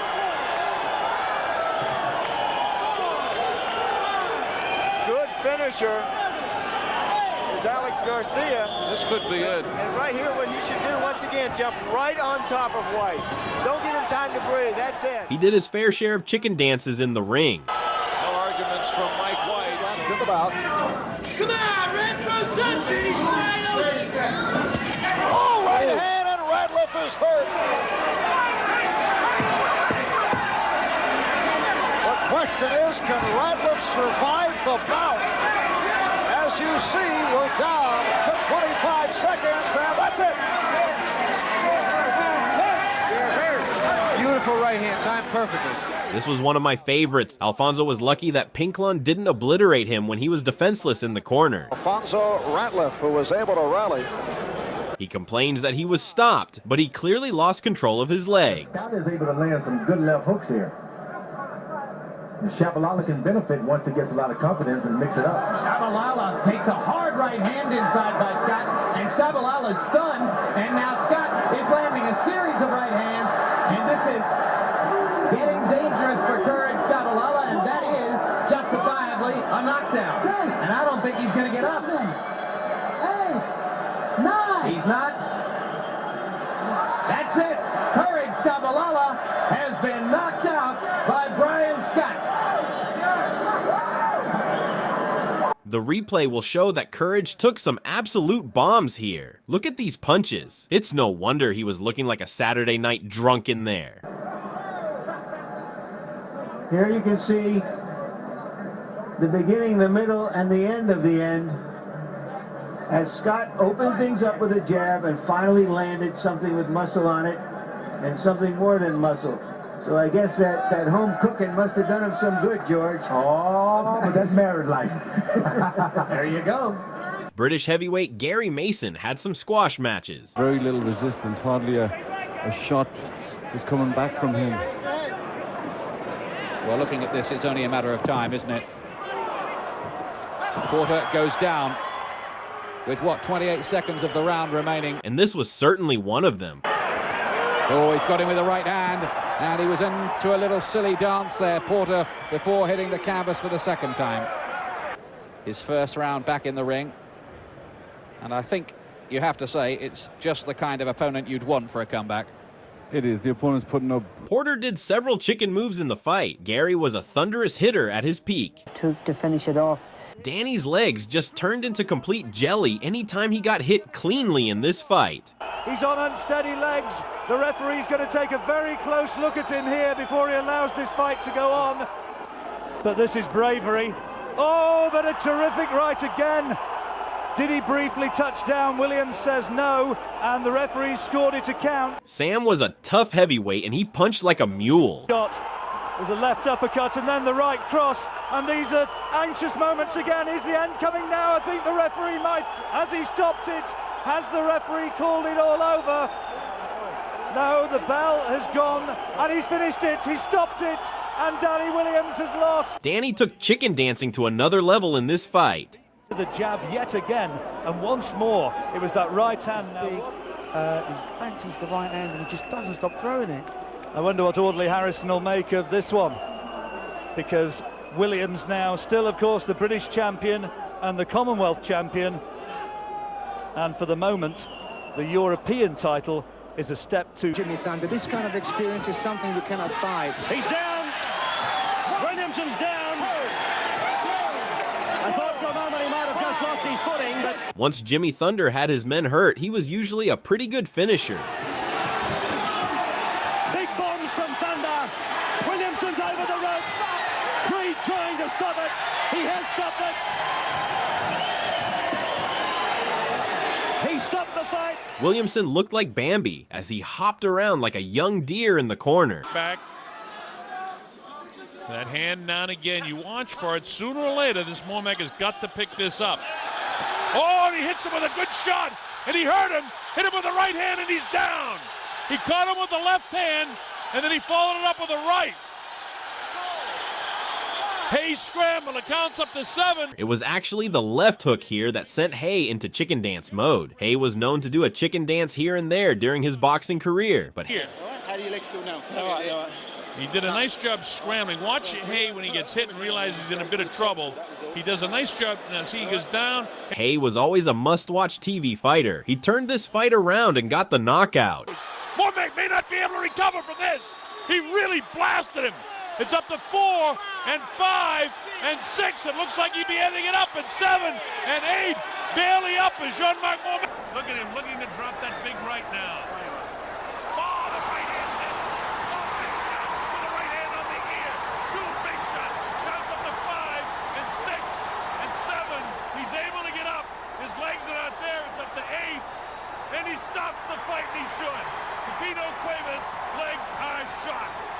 Pepino looked like he had just hit the dance floor in a nightclub here. I think that the right hand of Hearns is the most powerful single punch in the history of the welterweight division.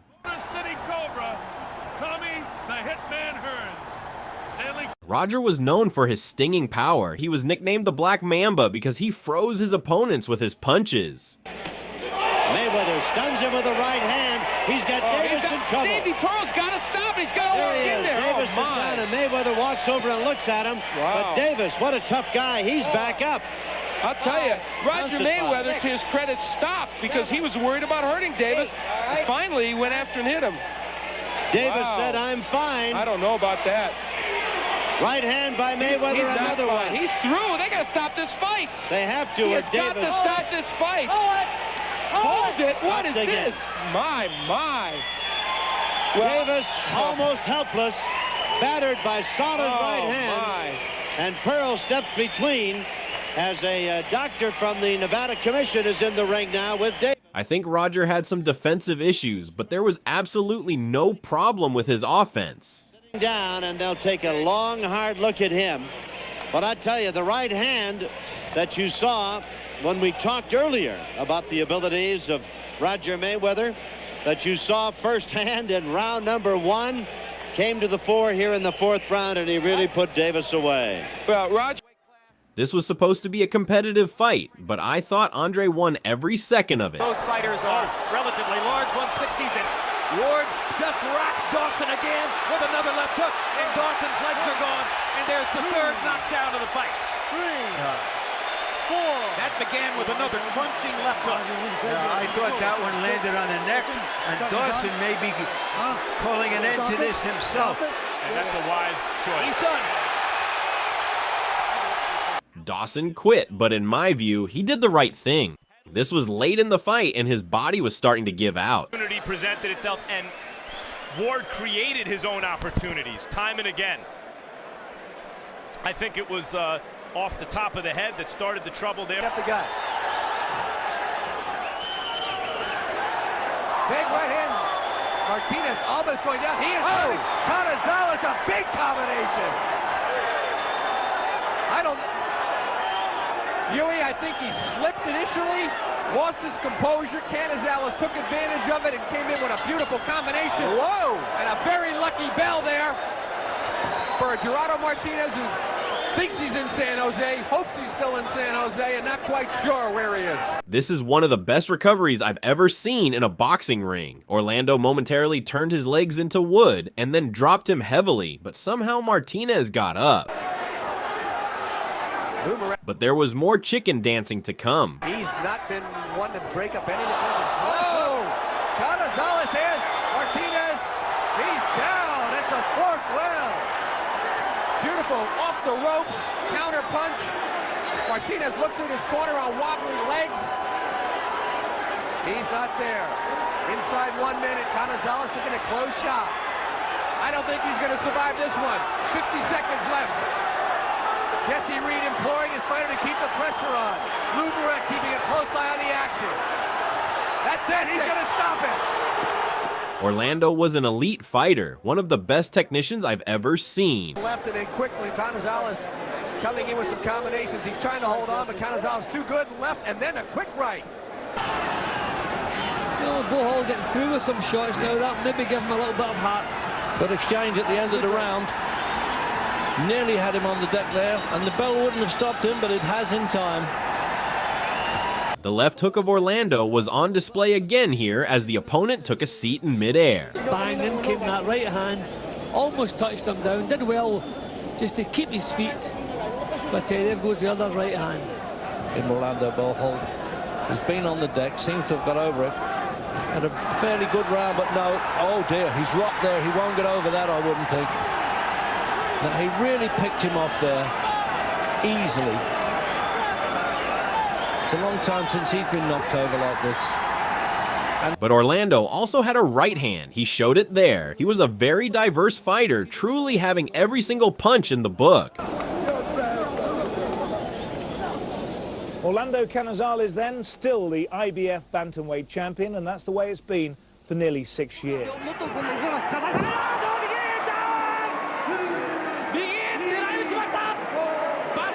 Wilfredo was a fighter with knockout power, and he showed it in this fight.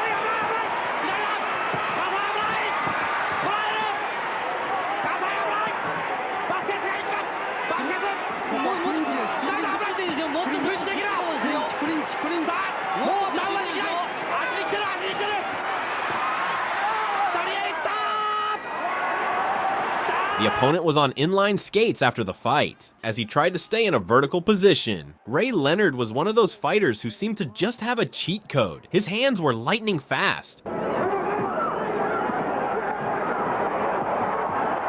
there you see it. One strong right and backwind pinch, and now Leonard's opening up, and there it is. A little careful. The saw pinches head against Leonard's forehead. The quick right lead, and another chopping right, and another. And you see the wobbly leg, and down goes Finch. It's the third knockdown of the fight. And Mills leads. Leonard keeps going to his own corner instead of the neutral corner. It's time to end this. At the end of the fight, that left hand just buckled the knees. And you can see, look at the knees of Bruce Finch. He just had nothing left at that point, and almost any other punch would have put him down. In fact, Ray did not really hit him with a solid punch. Bruce was doing the chicken dance after some exceptionally fast punches. Ray was simply a dangerous guy. He could throw punches you never see coming and have you chicken dancing in no time. To go, and they went on Bruce Finch, and after that, it was merely a...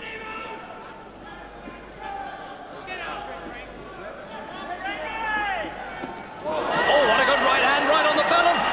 Oh, Bruno's gone. He's gone. He's out on his feet. One punch, a right hand, and he doesn't know what's hit him. And suddenly the young prospect has come unstuck. Oh, how he's come unstuck. One big right hand from Cummings. And if that bell hadn't come up, then that might have been the end, and now they've got to get him round for round two. I'm really not sure how Frank Bruno remained upright after executing that chicken dance. That was just seriously impressive for Bruno to stay on his feet there. Got himself back to the corner, look at that. Fell into the arms of Lawless. Leonard right now thinks he can take him at any time, and a right hand from Kevin Howard put Sugar Ray Leonard right on the seat of his pants. Ray was overconfident here, and he got caught. He got up and used his insane hand speed to get a chicken dance out of the opponent. There was the left hand, and Kevin Howard is about done here. Leonard knows it, and he is on top of Howard trying to hold on to Leonard just to stay up. Watch your glove. Watch your glove. There's 1 minute to go in the round. There was a left hand and a sharp right. Howard held on just enough to stay up. Howard's in a whole lot of trouble here. Leonard stays on his man. Steps away from him when he gets on the ropes. And Howard's looking for a place to fall.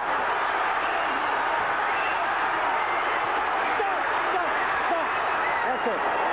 And the fight is over. And Sugar Ray Leonard has won it.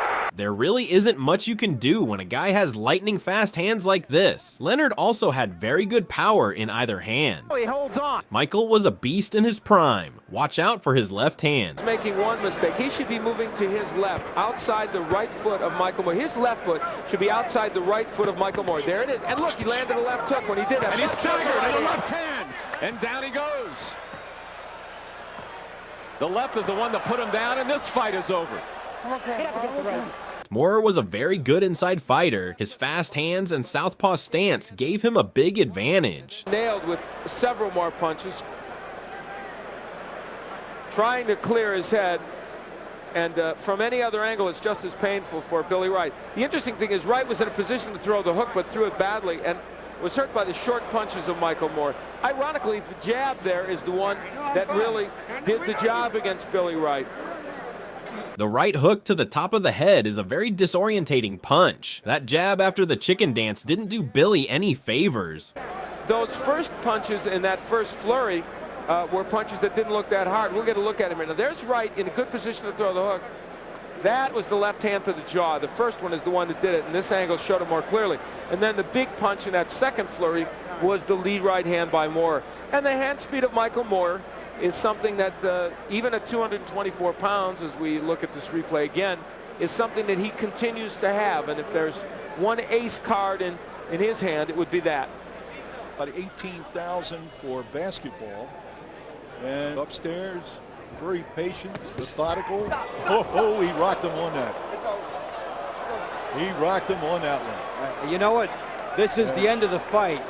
Referee Lavelle said no. Ward showed a lot of talent here, switching his stance a few times before throwing the fight-ending punch. The chicken dance was real, and the stoppage was good. After all, the opponent was a sitting duck for a highlight reel knockout. Into the trap. Ward set him up for that. Il sinistro di Daniel Santos, preciso al volto di Katayev che replica. Tocca ancora duro Daniel Santos, in difficoltà è campione del mondo. Daniel Santos was an underrated champion in the 90s. He made his opponent do a chicken dance there, and the writing was on the wall. Terribile questo sinistro di Daniel Santos al volto di Katayev che non aveva recuperato. Poi esagera Daniel Santos. Santos was a skilled operator. When he had guys hurt, he usually finished them.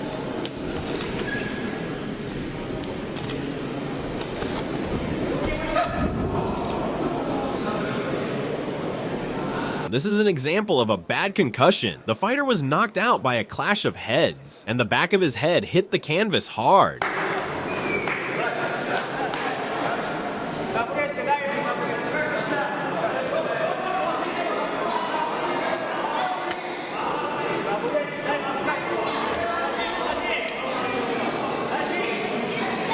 A headbutt can be worse than a punch.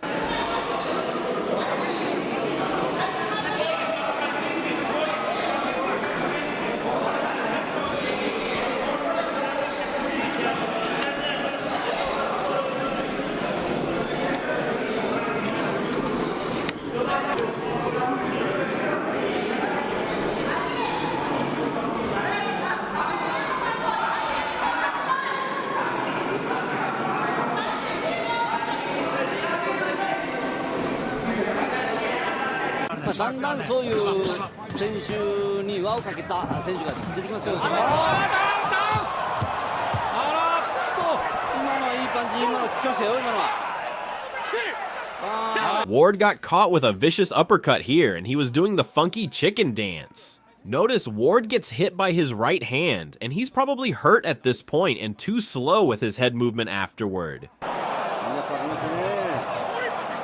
いやよく立ち上がりました。もうタイミングだけじゃなかなか倒れないと思うから、打って体ごと力任せ。Until right at the beginning of that round, just seemed to stagger Swift for a second. He's followed it up very strongly. And almost there. Swift, he's taking a lot of punishment. He bravely comes back on the left, and it's stopped. It's over. Shots. He had staggered Swift badly. You know, he had took some good shots there, and he was in trouble. Andy Till just seems to go from strength to strength at the moment. He's again, Glenn. Some very good shots, very strong right hand, left hook, and he was in desperate trouble there. Another good left hook from McGowan. Ruan trying to keep up with him, and it's impossible. He's gone. This time it's no slip. Is he going to beat the count? Fourth round. Count it out. You couldn't hear the count of the noise. I really like to see a double left hook executed perfectly, and that's what Barry did here. Some punch, and there was no way he was ever going to recover from that.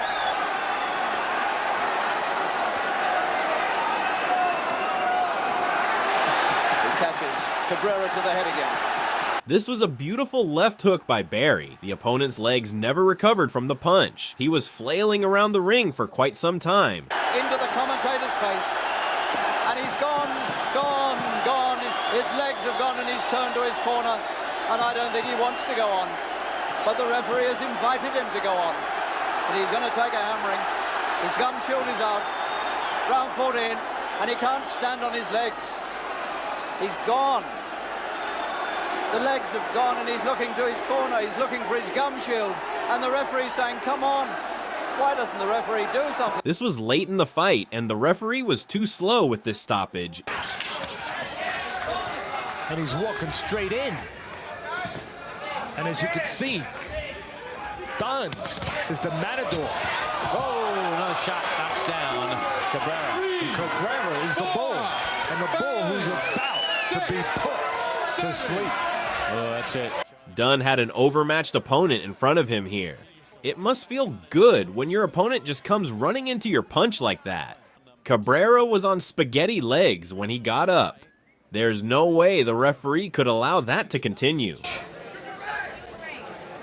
So Bernard Dunn gets the victory.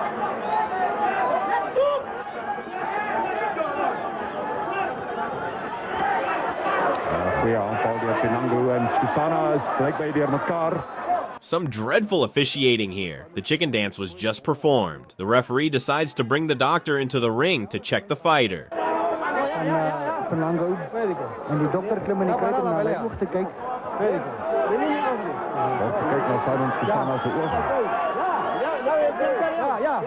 Amazingly, they let the fight go on. Unsurprisingly, it was over shortly after that.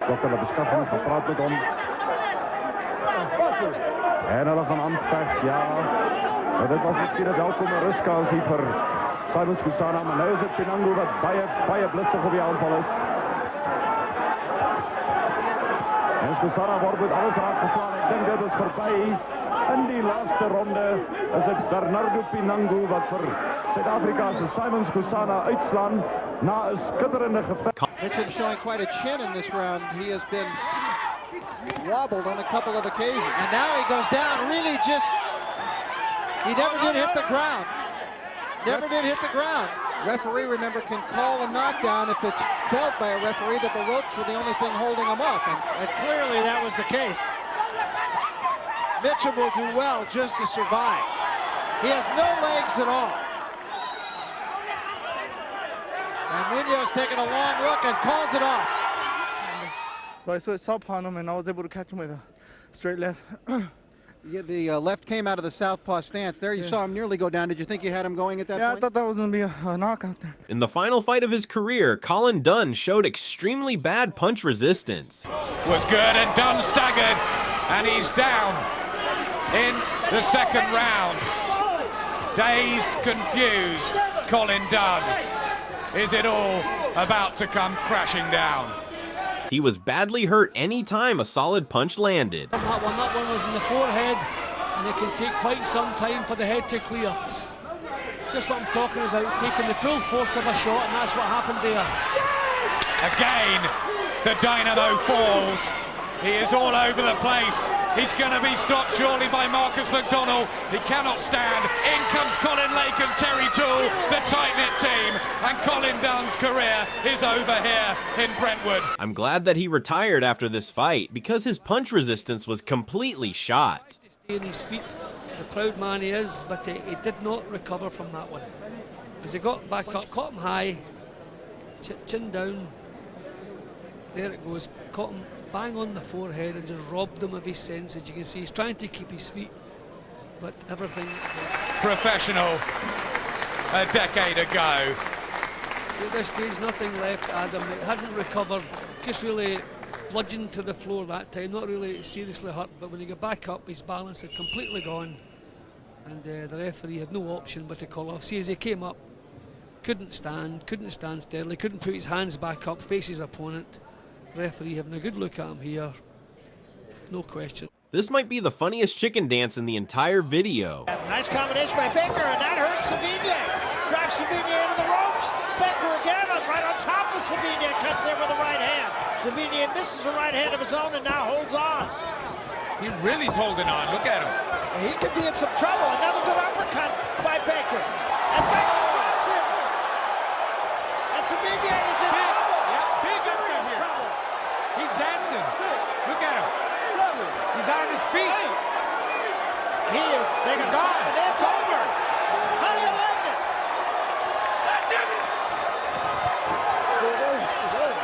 That's a huge win. That's a big upset here. Big upset. And the man that surprised most of all, Craig Baker. Yes. Umberto's legs are completely gone after the punch. The right hand, hey, from the middle of round one, Baker was throwing a lot of shots. And you know what? That's dangerous when you're fighting a big puncher. But the fact is, Savigny was not able to counter him. Well, yeah, even in the first round when Savigny hurt him, Baker was able to, when he came back, he hurt him too in that first round. Yeah. And What I want you to look at here is Savigny. I mean, big punch, bad chin, because when he gets up, he's all over the place. He almost ends up in the third row. Yeah, he's doing that little, see, look, when they start dancing like that, they're out on their feet. It's like his mind telling him, I'm out, I'm trying to show the referee that I'm okay, but he was not okay. I'll say. And I give the... I'm not sure why fighters who are prone to chicken dancing don't just go down to the canvas voluntarily. Maybe they just don't have any control over their body at all. Stop the fight. I think that uppercut in this sequence was the one that really made a big difference. And now it's Timber. Yeah. Wow. Look at Savigny. Man. Well, that was a no doubt about it win. Yeah. And our cameraman, Gene Samuels, added one more shot to the chin with his lens. Good shot, Gene. See your hand. We're switching it up now. In this fight, Wilder did a reverse chicken leg in a bout against a Russian opponent.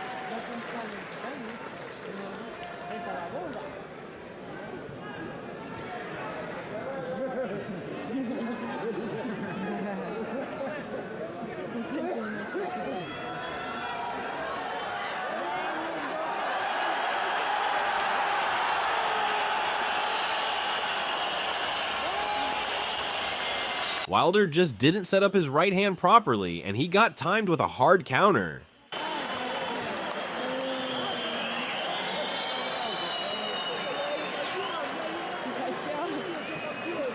In this fight, Donovan figured out he was fast enough to land his right hand cleanly after a jab. It led to a lot of chicken dancing. Cute for me. Good right hand. Does got power. He's hurt. Rocks and balls. Count is 4. 5. He's gonna get up. Up at 7. Wow. He should be open up with both hands. Ooh, here we go. And down. Down again. 2, 3. He's wobbly, collects himself. It's 6. He says he's all right. 8. He's up at 9. Okay. He took every second. Don't want knockdown. I bet the ref stops it. Well, it's got to be stopped. 3 knockdown rule. 3 knockdowns in any one round. It's over. Salam is wobbly. Hold on. He's trying to hold on. Let's watch it. Good right hand, right on the button, boy. That was a good shot. Let's see. A little dance. He's gonna go down. See, now he had an opportunity to open up. He should have hit him with a few more shots. Here's the second knockdown. He's the right hand again. Oh, right on the button. It's quick. It's really quick and powerful.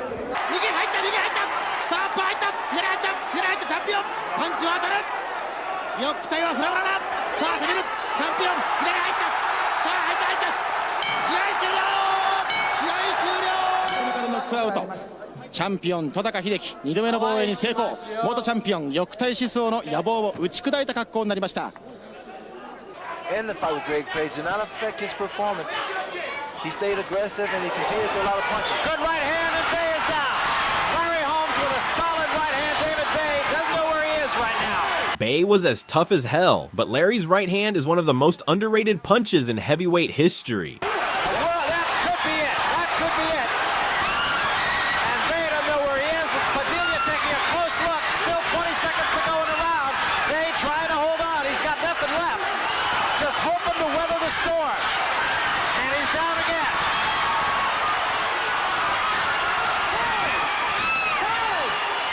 And the count goes on here. Larry's Hall of Fame jab sets everything up early, and when he feels like his opponent is softened up, he comes in for the kill.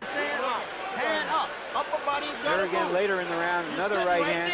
Bay fighting back gallantly, although hurt and not knowing what state he's in. Johnny may have cleared his head. Some trouble here in round 11 for Johnny Bumpus, but he is... Oh, he's down! Bumpus went down. He may not be able to get up.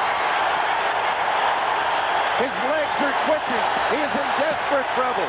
Gene Hatcher celebrating a little early. Celebrating, and he came out of the neutral corner. Bumpus is on Queer Street. He may be done. He's down again. Remember, and he goes down. It was not counted a knockdown, and the referee Lou Bianco pushed him so hard, Bumpus almost went out. Hey, Lou Dube in the corner yelling at Bumpus. Lou Bianco has lost control of this fight. He never made a call on that. Bumpus in all kinds of trouble, trying to hold on. Is Lou Bianco stopping his Lou Bianco has stopped it. He has stopped it, we have a new junior welterweight champion. But Bumpus is hurt, there's no question about that. But Lou Dumas incensed. Gene Hatcher is the new champion. Both Johnny and his trainer were bitterly complaining about this stoppage after the fight, but I don't see how they did it with a straight face. A perfectly timed left hook put Johnny down heavily. He was absolutely all over the place afterward, and I thought that the stoppage was fine. Vulnerable, and his legs just went out. And as I saw, he wasn't hurt, understand? What the guy was doing was wrestling him, roughing him down. He wrestles Johnny down. He hits him when he's down. Lobianco don't do a damn thing about it. He makes him get up, understand? And then he stops the fight in the clinch. Now, God done it, that's not fair. Has been so willing. Oh, it's a big left uppercut by Holyfield. He's hurt there. Chopping right hand. Dokes is hurt badly. You got to put those combinations together. Oh, short left hand on the inside. Big shot. Richard Steele collects Holyfield. How did he do it? Well, he caught him with a left hook uppercut, and then he sees it and he goes for the kill. He's a good finisher. Paul tried to get his head there. It's not going to happen. It's not going to be his night. All signs are against him. But he started doing things wrong. The ultimate pro is doing things wrong. It's all over. That's it! Inside 3 rounds! Scott Harrison had nothing left. And more maturity coming from young Harrison. Kept off bounds, being attacked so quickly by the quick-handed Bulgari. Armenta didn't seem to be ready, but now he's definitely not ready as his legs go one way and his body goes another. A la Trevor Burbick, Mike Tyson, or Zab Judah Costa Zoo. Little floppy fish dance there. Little wobbly right there. It was really surprising to see this referee let this fight go on. This referee is known for stopping fights early, so it's really surprising that he didn't stop this fight after that chicken dance. The referee looked up and they saw the corner of Armenta. Karaoke night with Teddy Ellis. Here's how he finishes him off.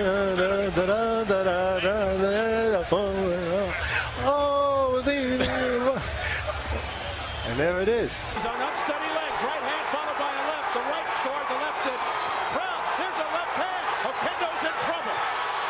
Oquendo's in a lot of trouble. Tua unloading.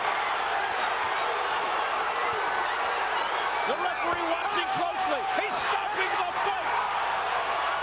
Fress was winning this fight comfortably, but David can explode at any moment, and when he does, the ferocity of his attacks is just frightening stuff. Fress looked like he had too many drinks at the bar.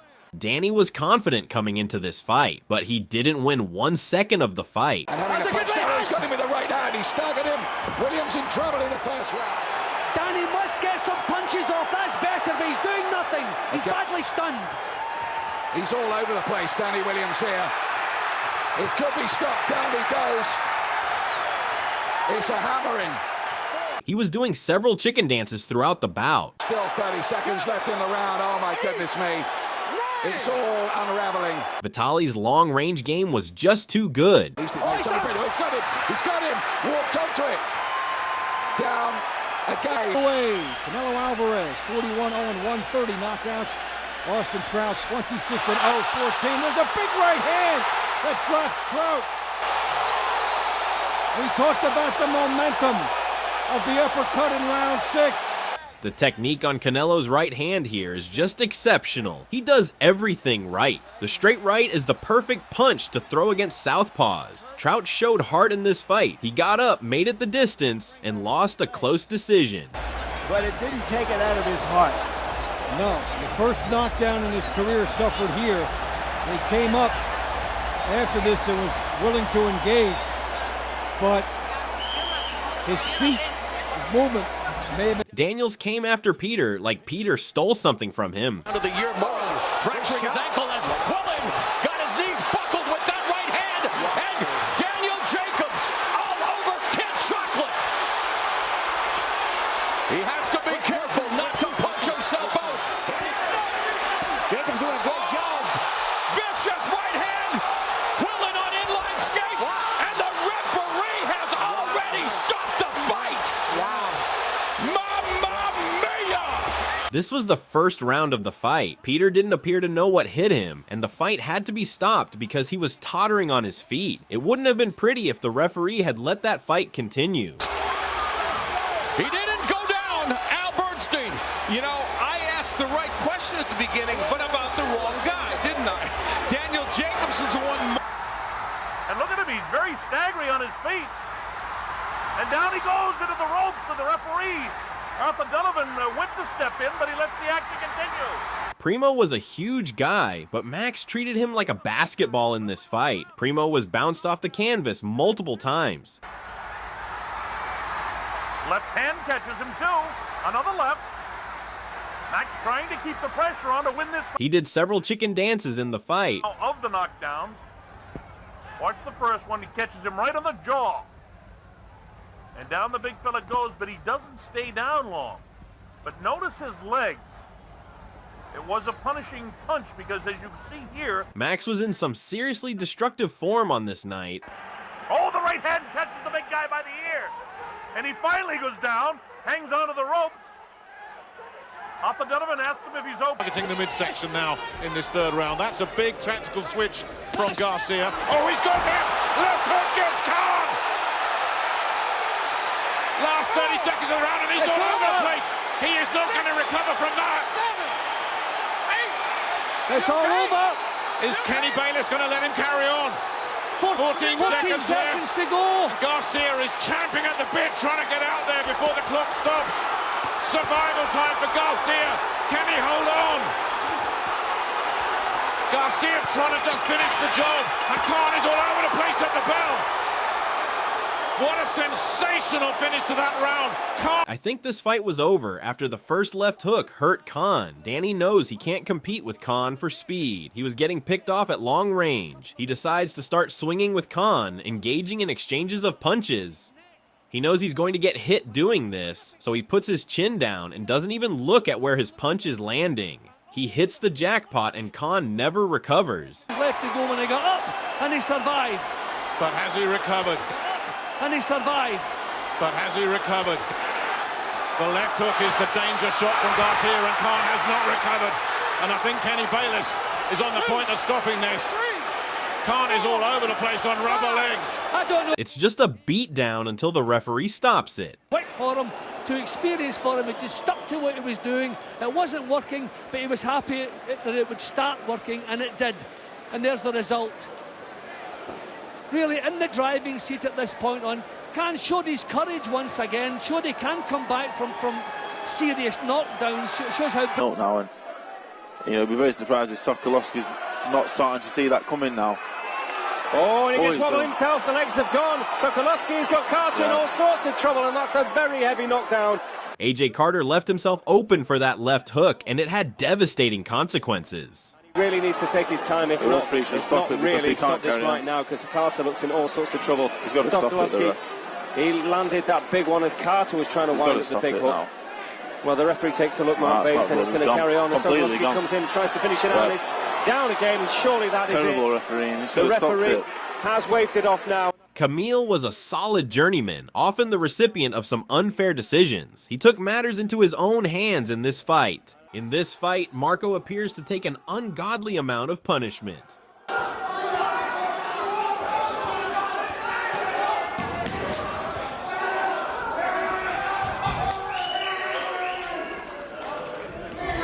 He was literally battered to the canvas. The referee continued to give him a count when it was clear to everyone that he was in no position to continue.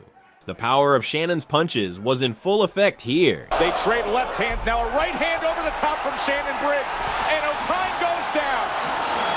Shannon Briggs caught him. He dished out some vicious punishment in this fight.